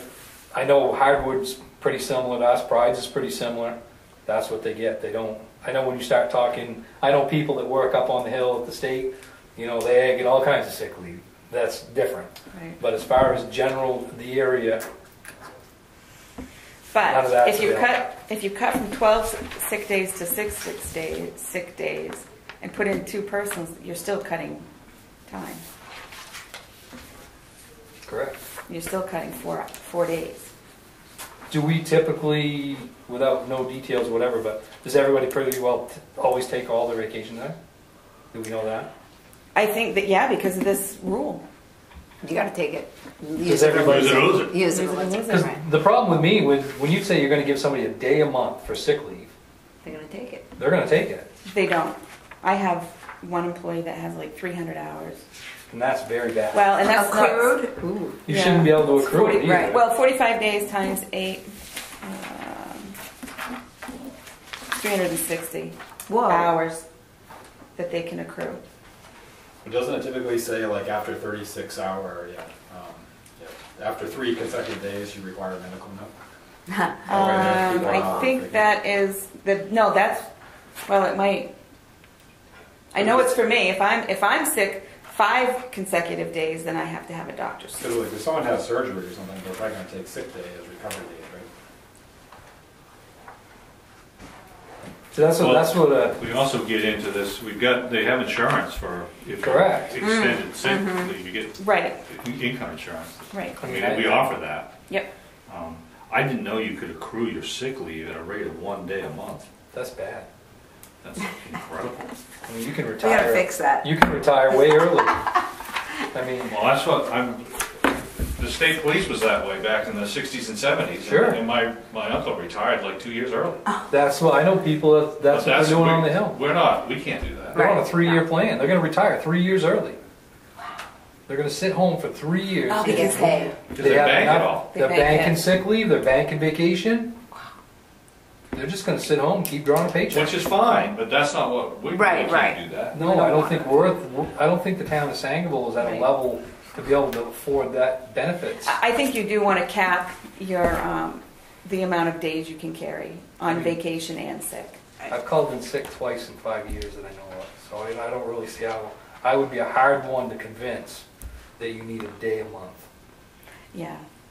I mean, Page 11, jury duty. It says, pay the difference between jury pay and regular pay. Have any of you done jury duty? No. You get $15 yeah, a you day. get $15 a day.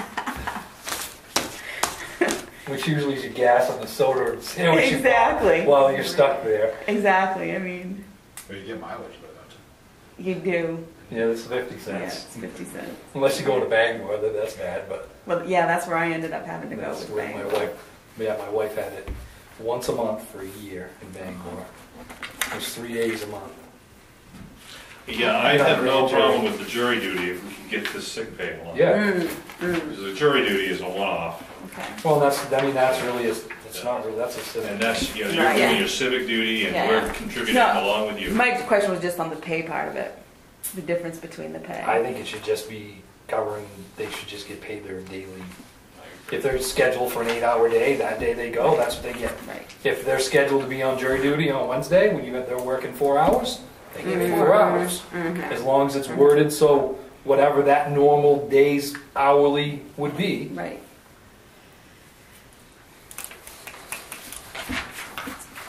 And then, of course, we hit to number 35 on page 13, the health insurance and income protection.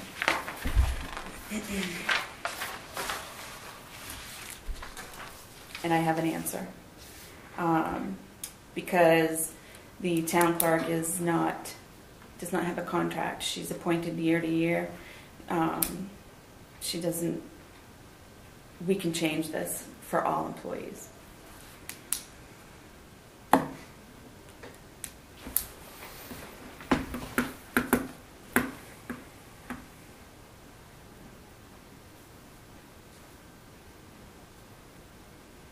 So we can change this.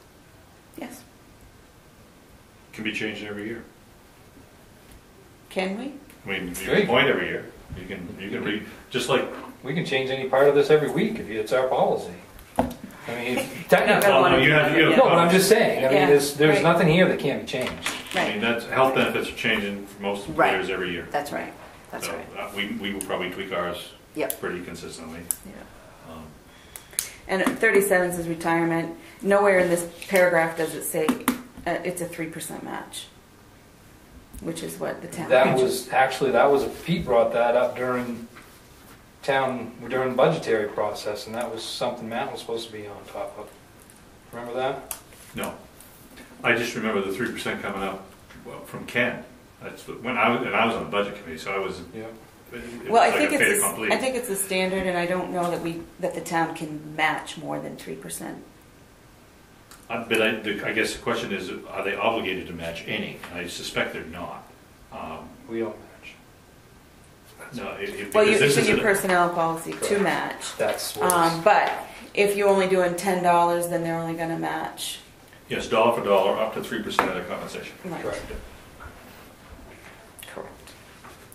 Which that's not terribly generous, but it's not terribly short-armed either. I mean, a lot of places Right. don't give you any money. Right. So a 3% match is fair. It's- Yeah. That's pretty good. In this day and age, Yeah, that's a very good match. good. Yep. Yeah. And so that's the high points that I feel need addressing. You can peruse at your. Yeah, I think we should probably Yeah. doodle this, Yeah. table it, and Yeah. then maybe this would result in some reworking. And again, I gave you the 3 copies. Well, I mean, we wouldn't have We're not gonna necessarily make a a motion. decision No, on we're it. not gonna have a motion, that's what I mean. There's Right. nothing to table, we just, Okay. it's a discussion item. Right. at this time. So, and I did give you the 3 copies again of the insurance policy, but I Oh, think good. I sent you all the link Yep. that has all 7. Yeah, yeah. But I gave you the price sheet again too. Oh, good. That's perfect. We through with that? Yep. We are. Abatements. Yes, this nice gentleman was being charged for his neighbor's garage, and so was the neighbor. So we billed him twice. And by law, we can give back 3 years. How many years have they been doing A long time. But we can only do 3. it? Can we do 3? Only one person was getting double. Well, yeah, and Yeah, it there's just one of didn't them we belong have to to finish. him. One owns it and one doesn't. Right, right. But they both are getting hit. Yeah, Huh. yeah. So How did this, just on a different note, how did this get caught? Did the the landowner? landowner? Oh, so our assessing didn't reevaluate for how many years? Many. And in our contract, it states that every residence will be reviewed, how often? Is it every 4 years? I'm Or is it every asking. year? I don't know, I haven't seen a contract I- with Hamlin. I know state law says a quarter of the town a year. Well, maybe Hamlin will give us his money back. Yeah. I reviewed because I was going through emails today, and I have an email that has their contract in it, and the only thing that I saw in that they have to review properties per building permits. Right. That makes sense. And that's it. That's the only thing that I've read. An on-site visit.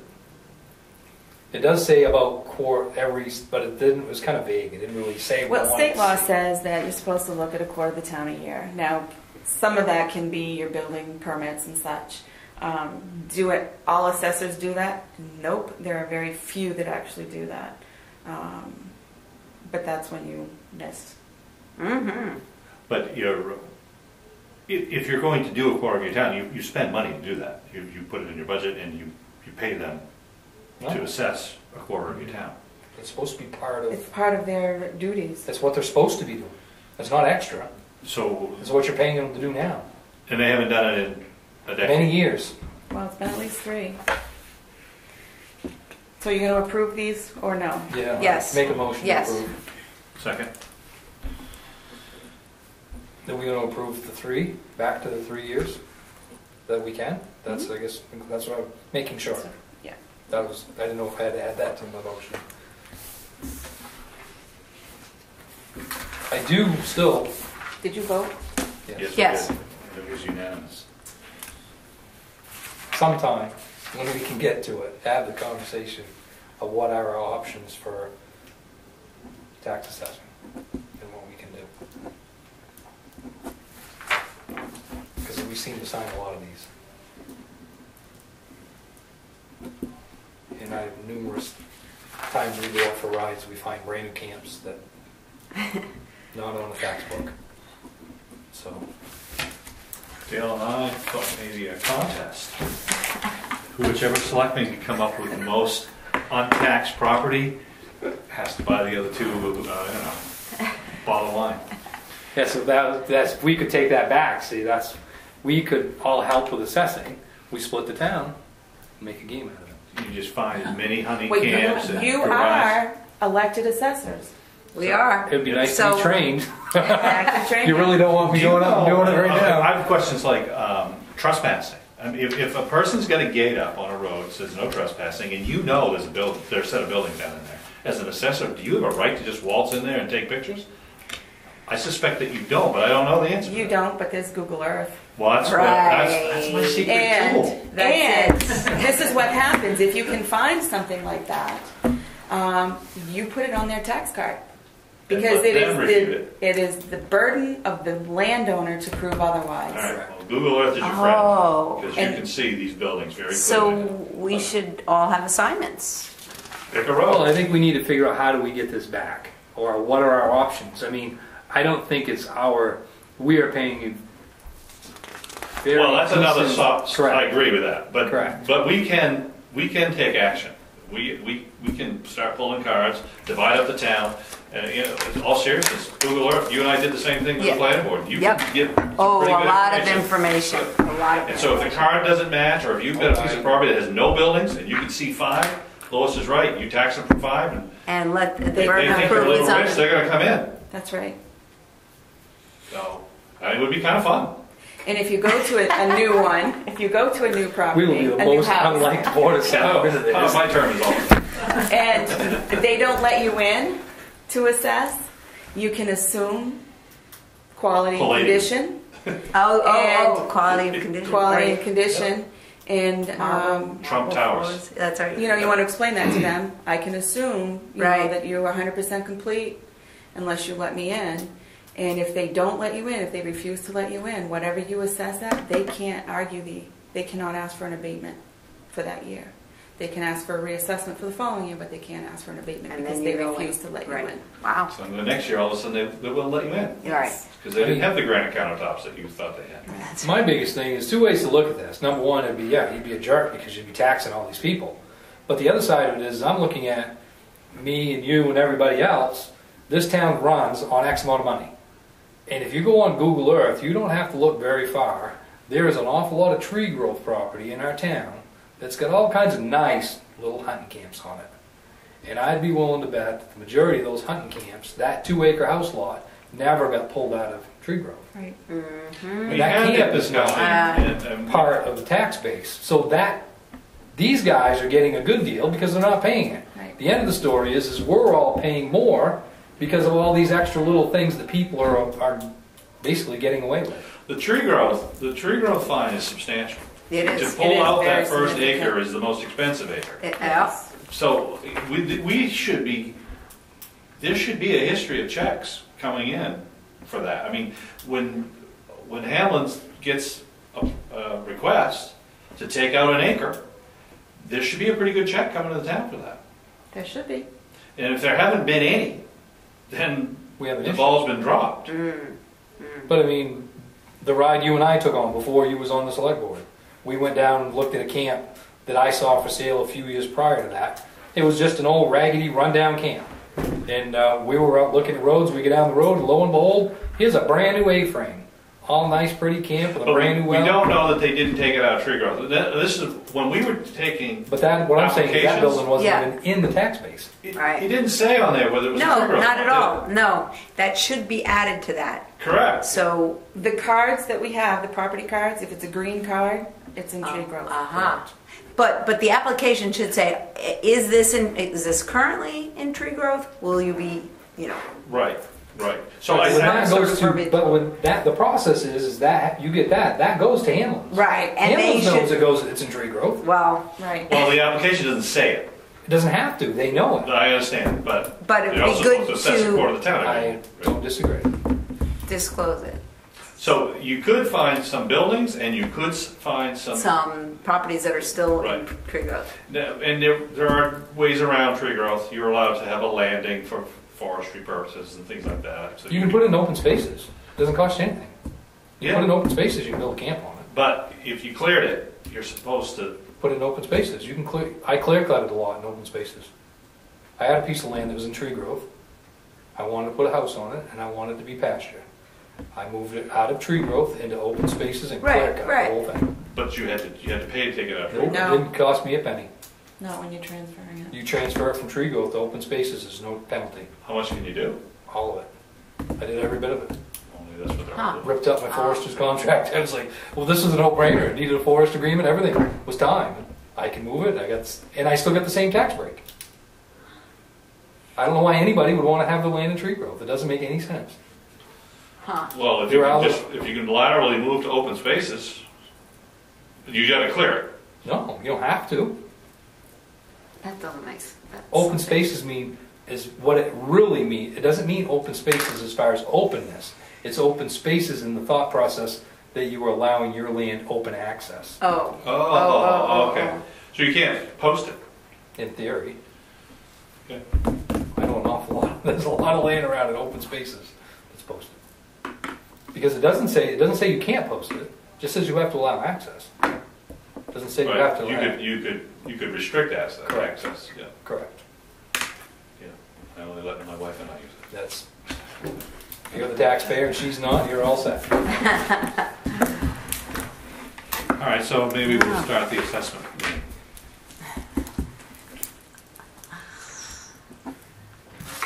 Special town meeting. Be ready for Okay. this. So the other two articles that we have written are on the Abbey Fowler building.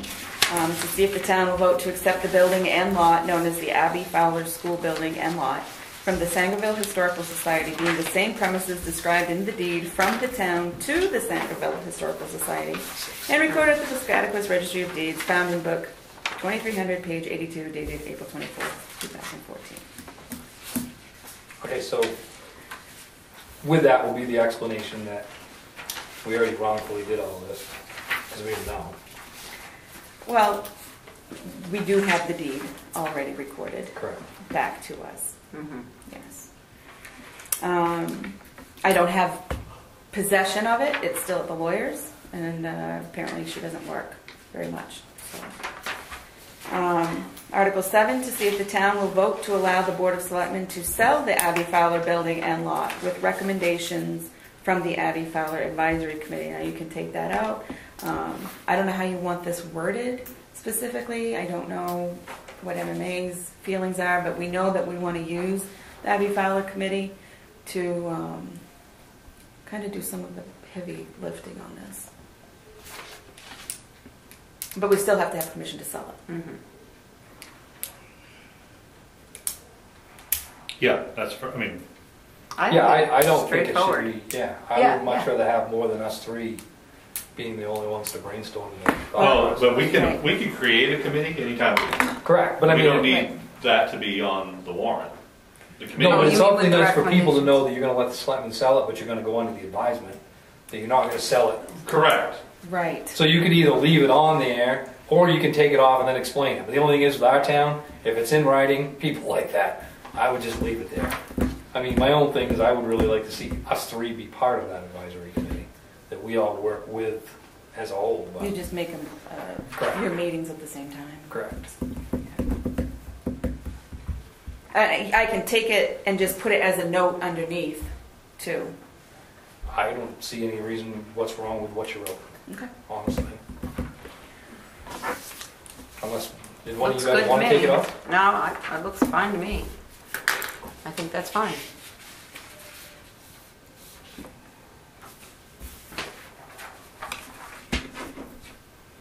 So it's these 7 articles. Do we plus want a the 2 later time extras. where it's gonna be during the week than 6? Well, where it's a town meeting? I know that in the The other ones had 6:30, but that's up to you. Is that what you mean? Later Yeah, in the that- evening? right. Where it's Just- an evening instead of right. a weekend. Typically speaking, town meetings are always on a Saturday. I caught holy heck because I, heaven forbid, did it on a Sunday. Nobody would ever turn out. Guess what?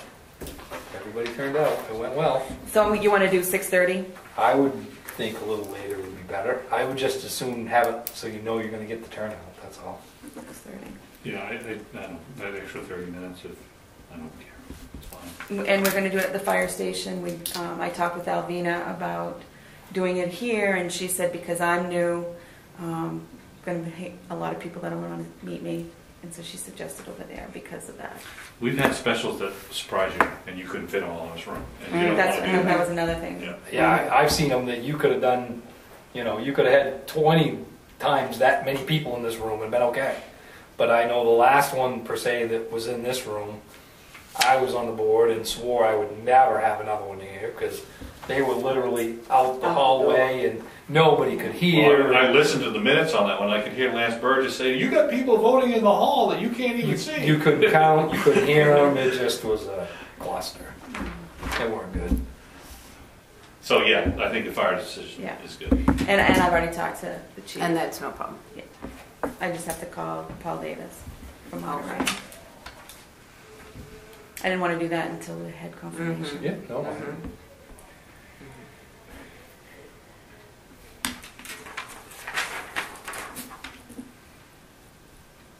I mean, realistically, it should be short and sweet. Yeah. The Ivy Fowler is just basically an explanation, it's gonna pass. It's the only way to move forward. Right. So nobody's gonna say no about moving that forward.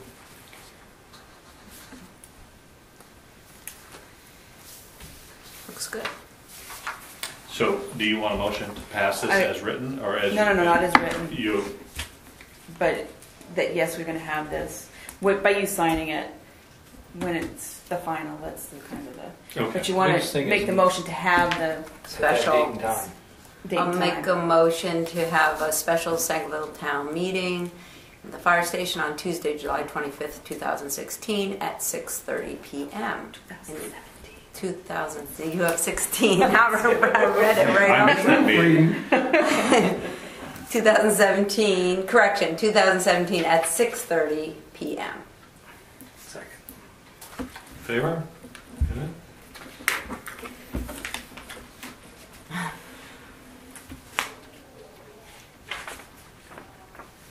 Okay, just because I got a dumb question for this, because I always hear this. People go, what is the actual cost of having a special? Because now you have to, I mean, we've done this is easy. This has to be posted, right? You have to advertise it, post it, or just post it? Post it. Okay, so there's no extra cost there. There's not really any added cost in moving trucks and setting up chairs. So, Employees, you have to pay your town clerk because she has to Correct. take voters right, so I mean, you're gonna have her for a couple hours. a couple hours. So the total cost that everybody I've heard about, that's the total cost, is our clerk for a couple hours. Okay? Clarifying. That's all. Less than a couple It may be a hours. ballot clerk or two, but I think they're fairly cheap, either $8 or $12 an hour. Okay. I'm all set. Easy. I just wanted to throw it out there, that's all. Well, you don't get paid any extra. Where I don't you- get paid any you know extra. I'm what? salary. If you take the way this year's gone and how many meetings we've had, and you want to divide that $800 out, I'm pretty sure we're almost down to about 2 or 3 cents an hour. So, don't figure in your if you figure in your fuel mileage for road trips and Oh, everything boy. else, I think we're at an IOU to the town. So, Item 8, old business paving project. Yes, we need to talk about, after we've had our meeting with Phil Curtis, where do we want to go from here? What do we want to do? Jody and I were there, but I mean, the big project, well, yeah, is the Southern Mill Road. Yes. And Phil thought if we could reclaim that, that would be optimal, because that would be good material. There's a process, they reclaim, they shape, they compact, then you would, and obviously you do your culverts at the. Correct. So, and then you could leave that. You could get If you it. reclaim it. Yep, you reclaim it and you get your gravel. So the problem is the reclaiming machine is It's actually. it's a bugger to move. So people like to get a day's work out of it. Do we know that cost yet? Okay. No, but I did talk to Phil and said, if we cannot get a reclaimer, what is our next best option?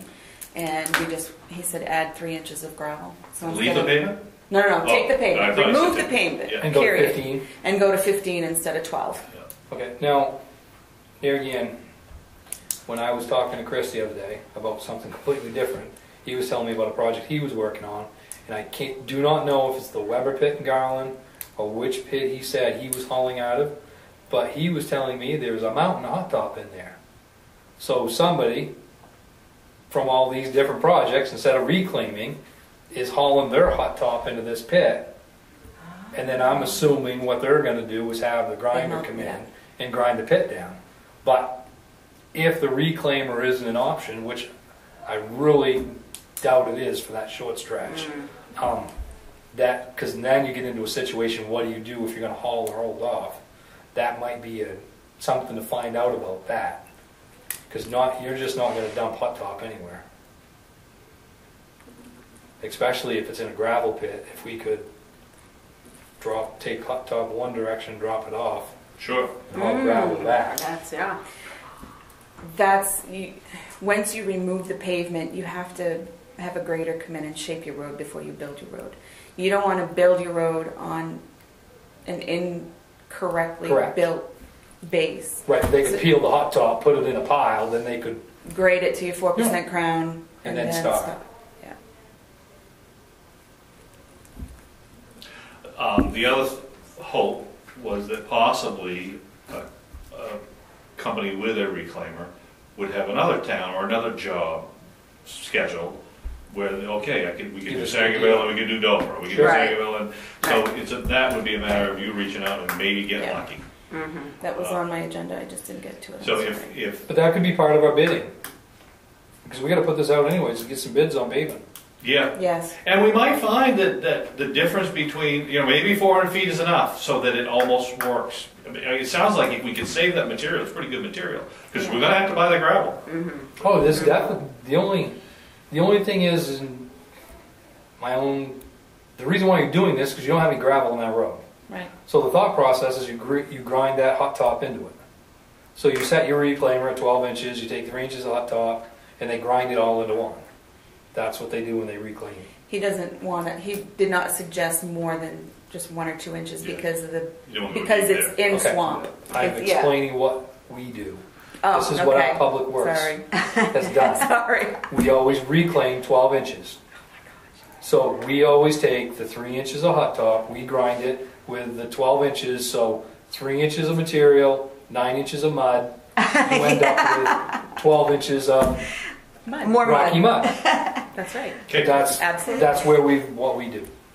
So, but if we reclaim it, we're going to do it The right way. that Phil discussed, and that is right. you're basically just nipping the substrate. Skimming it off. Yeah, so you end up with pretty much pavement. Right. He has to grab enough gravel or mud to keep the tool from overheating. He's going to and he's going to have to grab at least 6 inches because if you don't take at least 6 inches, if you look at that road, On that crown. the hot Yeah, way that yeah, crown right. is, Yeah. you're not going to reclaim unless you take 6 inches. Yeah. I'd be surprised if 6 inches will do it, but I bet it'd scare you how much of a dip is in that. Oh no! I could see it was pretty deep. Yeah. But that's what I mean. You might You get the do 9 inch before mark track. I mean, that would. to get all of that reclaimed. But yeah, one way or the other. I would So say. we definitely want to do that 400 feet. Even if we gotta be don't done. pave it, we want to get it ready. Well, that's the next. Okay, this is my other dumb thinking. Right now on Silver's Mills, we have Hartford Lane. So for whatever we paved last year from the Dexter line up to Hartford Lane Yes. because Dexter did their end. Right. Okay, well then if you go on my end, we did a little over a mile one year, and then we've done a little over half a mile since that. So just about Brockway Mills, from there down to Hartford Lane needs to be paved. That end of the road there is some culverts need to be done, but the road itself is a shim and a pave. On the Brockway Mills end? Yes. So my question, not knowing, if we're gonna put a foot of gravel in by Hartford's Lane, are we better off to build that road up this year and let that pack in through the winter and pave from the other end towards Hartford Lane? Then let that section settle through the winter, then next year pave the remainder. Well, I mean, I don't know how that, Phil didn't think there was any problem paving it. As long as it's properly compacted, you then can that's pave it. fine as well. But I just know, if we're going on the thought process, you can't change culvert and pave in the same year, how do we pave from? Yeah, how do we? Well, he told us how to do culverts. Right. Yeah, I think that thought Yeah. process is And he flawed. said, if you put. There is a way to do it, we just haven't been successful. Right. At I times. can show you, there's examples we have already. Yeah, I have every We day. have one contractor that did them last year, and we hot topped, and it's not An issue. smooth. Right. We have others that have done them, and they're a big issue. If they're So, done And there's some properly, you could let you sit for can, 2 years and you Right. still have an issue. yeah, Correct. and you'll always have an issue, because they're not done properly. But the question is really money. It looks like our original estimate for paving, the amount of pavement was off by a pretty good amount. Yeah, on the projected estimate, it was what, 480 or 408, 400 and,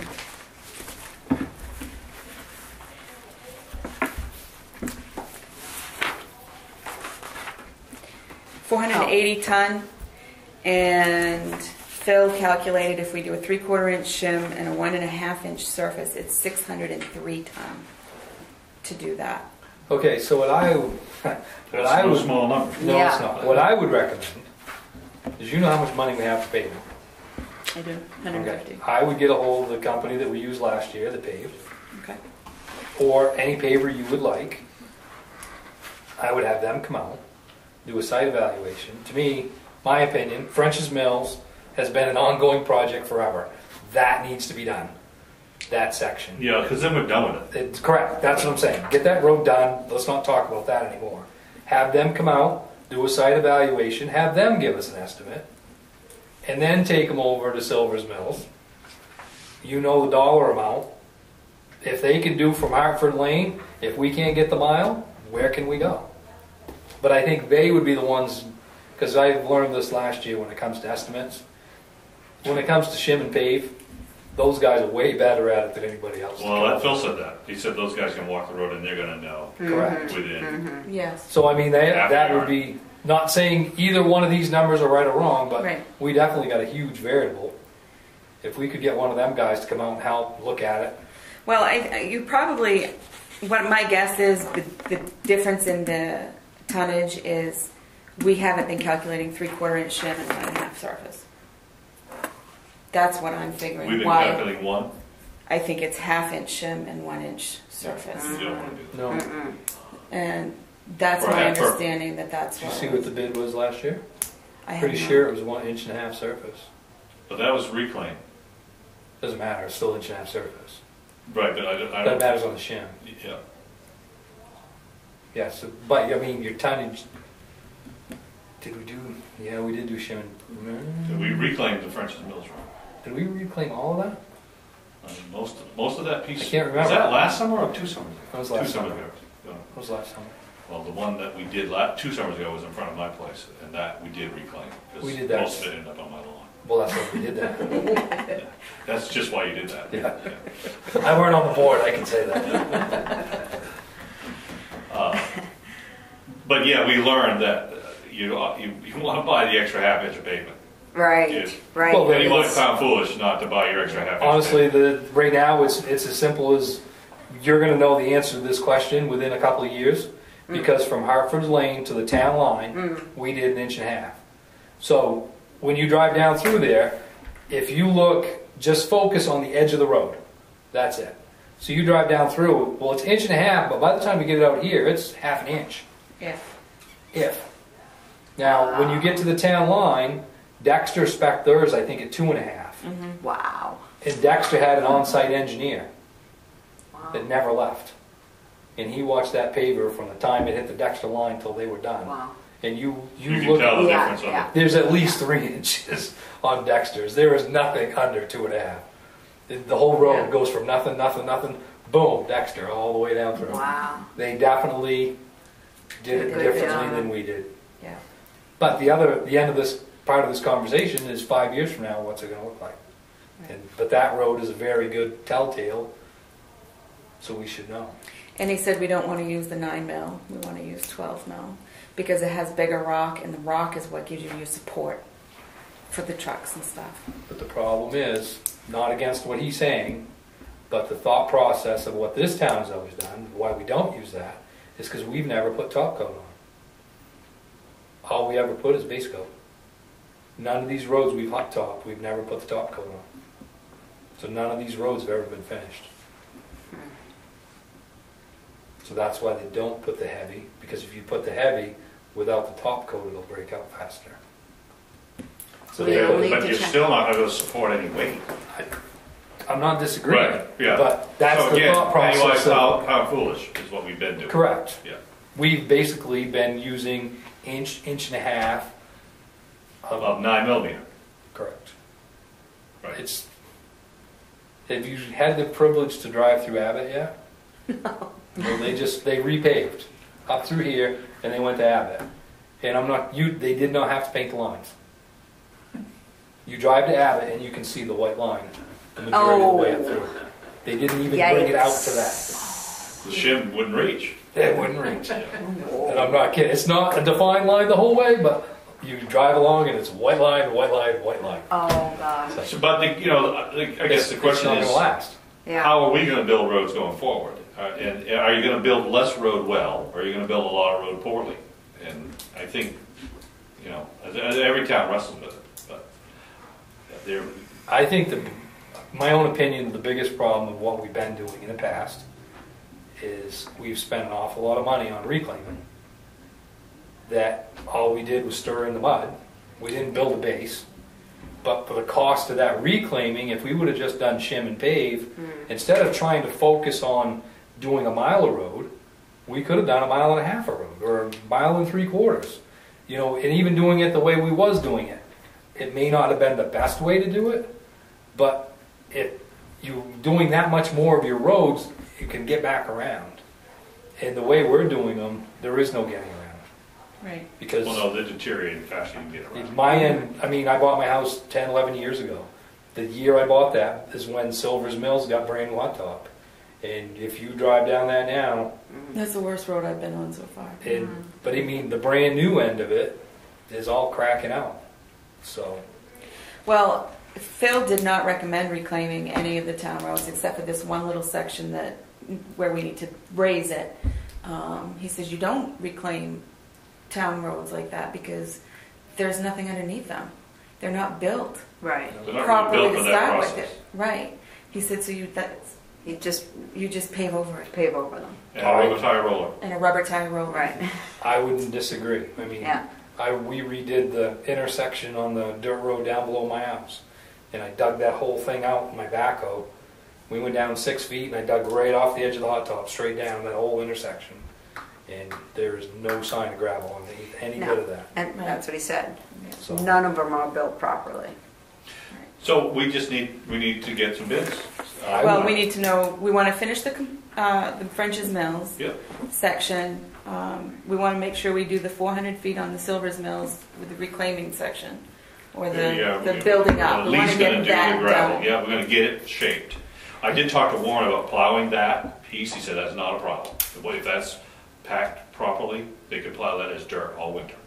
okay, so if whatever If we don't pave it, if we get it They'll built, we get by don't pave it, he says it's not a problem. Good. But our paving contractor won't be doing that section because it's gravel work. Oh, so it's a different contract. Yes, that would make, yeah.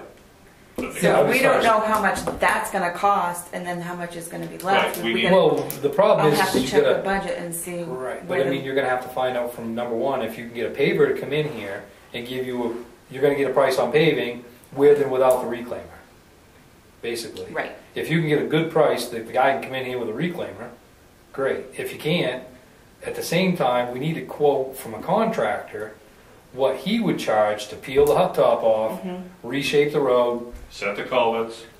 our gravel. That way there, you've got something to compare. I can reclaim it for this, or this is what it's gonna cost to peel the road. Yep. And then figure out where our trucks fall involved and what makes sense as far as spending money. Now, the park committee had a question that in order to make a really friendly gazebo and then of all ages and whatnot, it's about 130 feet from the park boat landing road to the gazebo, and they wanted to put an 8-foot path. Would there be any chance to, when the town does paving, because it's pretty much cost prohibitive for us to do it for that little bit? Could Not the this town- year. Not this year. I can tell you that I would not even contemplate the thought of paving on the rec department property until you can see that parking lot paved. The town, That parking lot. the town will yeah. not approve to pave the parking lot for the town office. If they won't approve that, I would not be asking for paving on the rec field. Boy. Plus you wouldn't do it till you're all done over there anyway. Right. I would suggest lots of donations, because I guarantee you the town wouldn't do it. I mean, it was just a question. I mean, But if we Obviously, had the town donated would money buy and we it. were paving, there's no that would be the time Right. to do it. Sure. Right. well, that was the question you were asking. Yeah. Yep. Yep. But But in order to make it handicap friendly, the committee is a little bit like, can a wheelchair go down like a compactor path, or is that not ADA compliant? You see them in, I think I see them in some of the state parks, but I don't know. parking lot's dirt, or Yeah. handicap accessible. That's true. It's true. So you're saying it's compliant? We're compliant. Yeah. We're assuming. We should have a pre-bid meeting, like you were saying, take this company out there, but you should do more than one company Yeah. if we're gonna. Oh, sure, whatever you feel you need. I mean, I don't know, I was actually, I think the company that we used last year, I was very impressed with them. They showed up with we've had other crews that come in and they have some pretty shabby looking equipment, and it's kind of sketchy whether or not it's going to make it through getting done what they're going to get done. These guys seem very professional. They brought in plenty of equipment. It was all fairly new equipment. Yeah. There was some concerns, but it wasn't. At the end of the conversations, I don't think the issues and concerns we had really related to them being the contractor. So there was nothing that I would not Was that recommend them again. thing? Is that? Yeah, I think it was Thing last year. Nope. Thing is the one. He is the one that did. And actually, don't forget this, because I know he did the cross Crack culverts seal. and he did the crack seal. Oh. And actually, what ended up, he did all of our culverts, and we needed them for over the winter. And he did the. So who did the I one can't that you? remember. I don't thought think it it was was him. Thing, because I asked. I don't think it was. Was it B&B? No. Sunrise? I'll have to look. I got it. But I don't believe it was him. But he, honestly, that is as far as our cross culvert work. I don't know if it's because of the time of the year, but we had got quotes to do our cross culverts, and we got a quote, and then we made them get more quotes, and Thing come back with a price that he did the crack seal and the culverts for, but the same price as what everybody else just wanted to do those cross It was culverts. almost half. Yeah, so I think it was 8,500, and he did them for 45 or 5,000. Yeah, and they weren't even going to get another bid. I mean, you basically pushed them to do that. So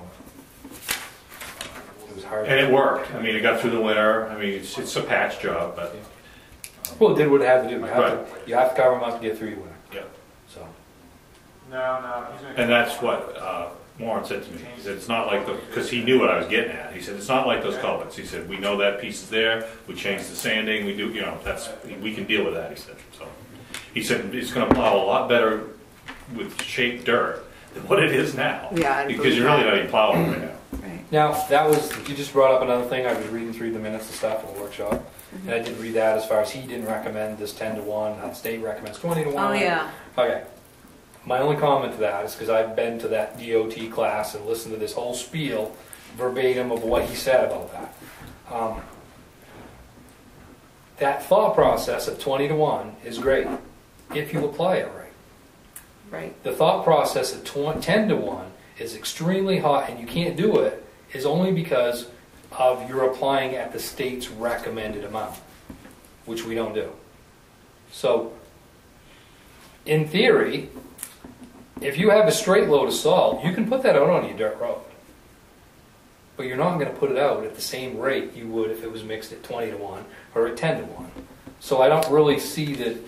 I understand this concern, but I don't think it's a concern because you're not going to apply the same amount. So I had some discussion with Chris. I suspect Chris would back up what you're saying. In other words, I don't dump exactly the same amount when it's 10 to 1 as I do when it's 20 to 1. Mm-hmm. So. my only concern is last year we were supposed to be at the 15 to 1, which was to match more in line with what Dover and Guilford does. And I know, speaking from Silvers Mills Road, our road a lot of days would be black from all the sand that was on that ice, and it wouldn't melt. It just laid there. It was a weird year. They could keep sanding it forever. There wasn't enough salt.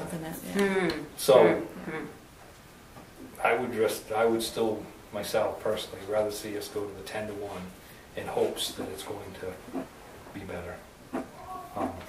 And I did go through, and I found it, last year we bought 1,800. Yards of sand? Yes.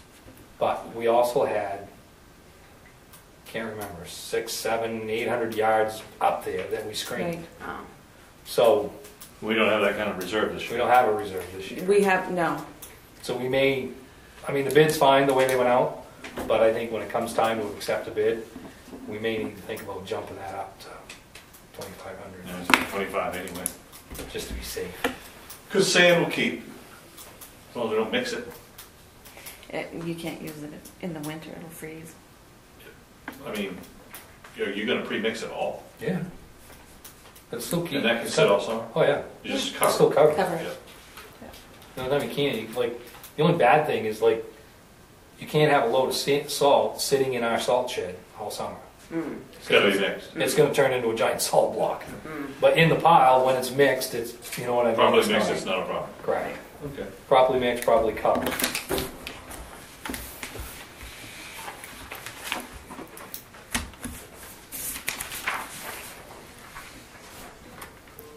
Is that it on paving? Yeah. Gray Road discontinuance, abandoned road. So I talked to Becky Seal, and the impression I'm getting is go to town meeting and do it that way versus having the select board do it. It is,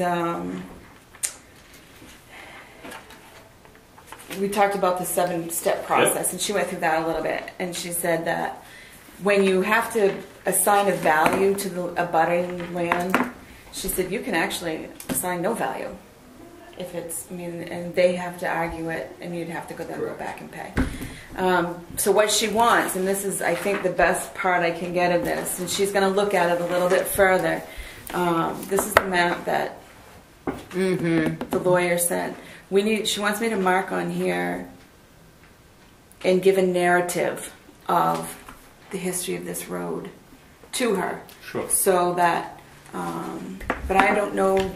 And I couldn't get the whole map to We can get copy. on Google Earth. It would be more effective than that. And yes, Yeah, so if you more could get me a decent map, I tried to get one off Google Earth, but I couldn't print it, and I guess. You've had a brand new fancy printer, wouldn't it take? Well, do you have to download Google Earth as a program? Yes, you do. See, and I Yes. didn't do that, and so it wouldn't. Google Maps, you could probably print it on Google Maps. It's a different program, but it uses the same imagery. So that's what she wants. She wants to see a map. She wants us to mark on the map. Yeah, and we don't Everything need that's the in entire, well, contention. actually, we do need the entire road, because the entire road is currently a town way in some opinions Right. out there, so, And yeah. I'll work on that for you. okay, and then I need to just go through my folder and pick out some of the stuff that maybe you didn't send her. That's what she needs. compile. She wants to compile everything, Mhm. and she doesn't want duplicates. Mhm. So I have to know what you've already sent, and she wants that. And then she'll kind of help us, Guide us. lead us through this project. Perfect. That'd be great. That'd be way cool. Everybody's happy. Yeah. All right, so I'll that's- help you on that. We'll get a good picture, and Okay. you were right on the 1 mile, because there's no way it came from the other end, because it takes you way past. So I didn't know that. well, he said west. He said east. But anyway,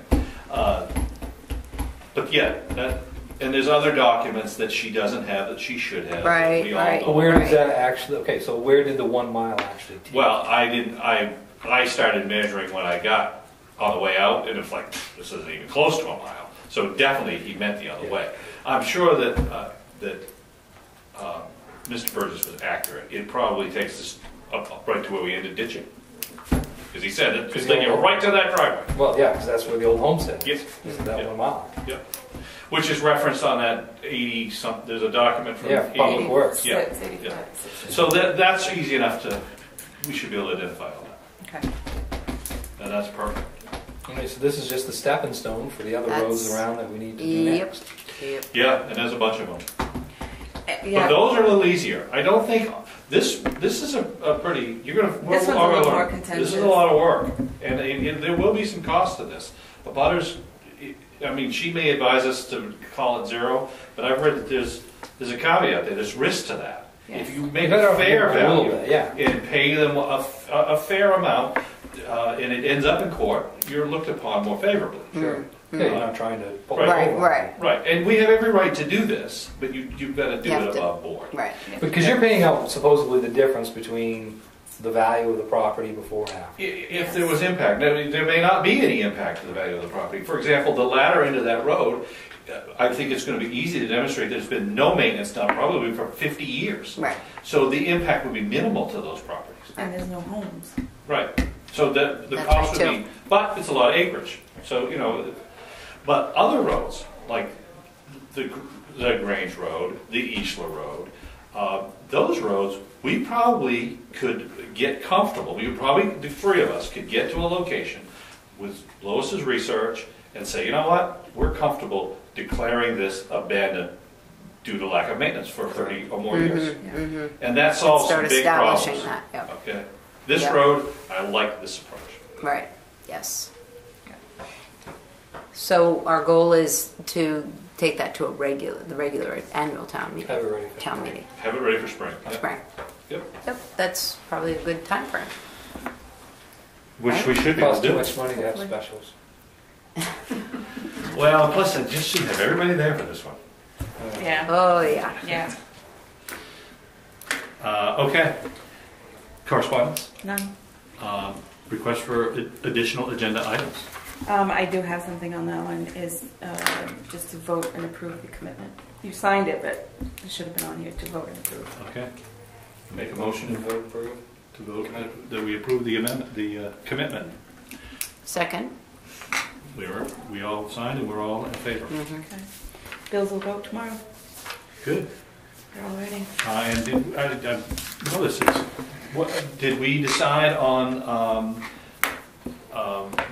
the mortgage, the mortgages that are, have a I added a reserve? note onto the tax bill that said if your mortgage company pays from escrow and they overpay in the discount period, it will be applied to the next year's taxes. And we'll keep track of that. Yeah, it automatically will just go. Perfect. That's great. That's great. Fantastic. That was just too easy. Anything else? No, I'm good. Executive session? None? No, I'm good. Make a motion that we adjourn. Second. That went longer than we thought. Yeah. And there really wasn't much on there. Aren't you glad I made it short?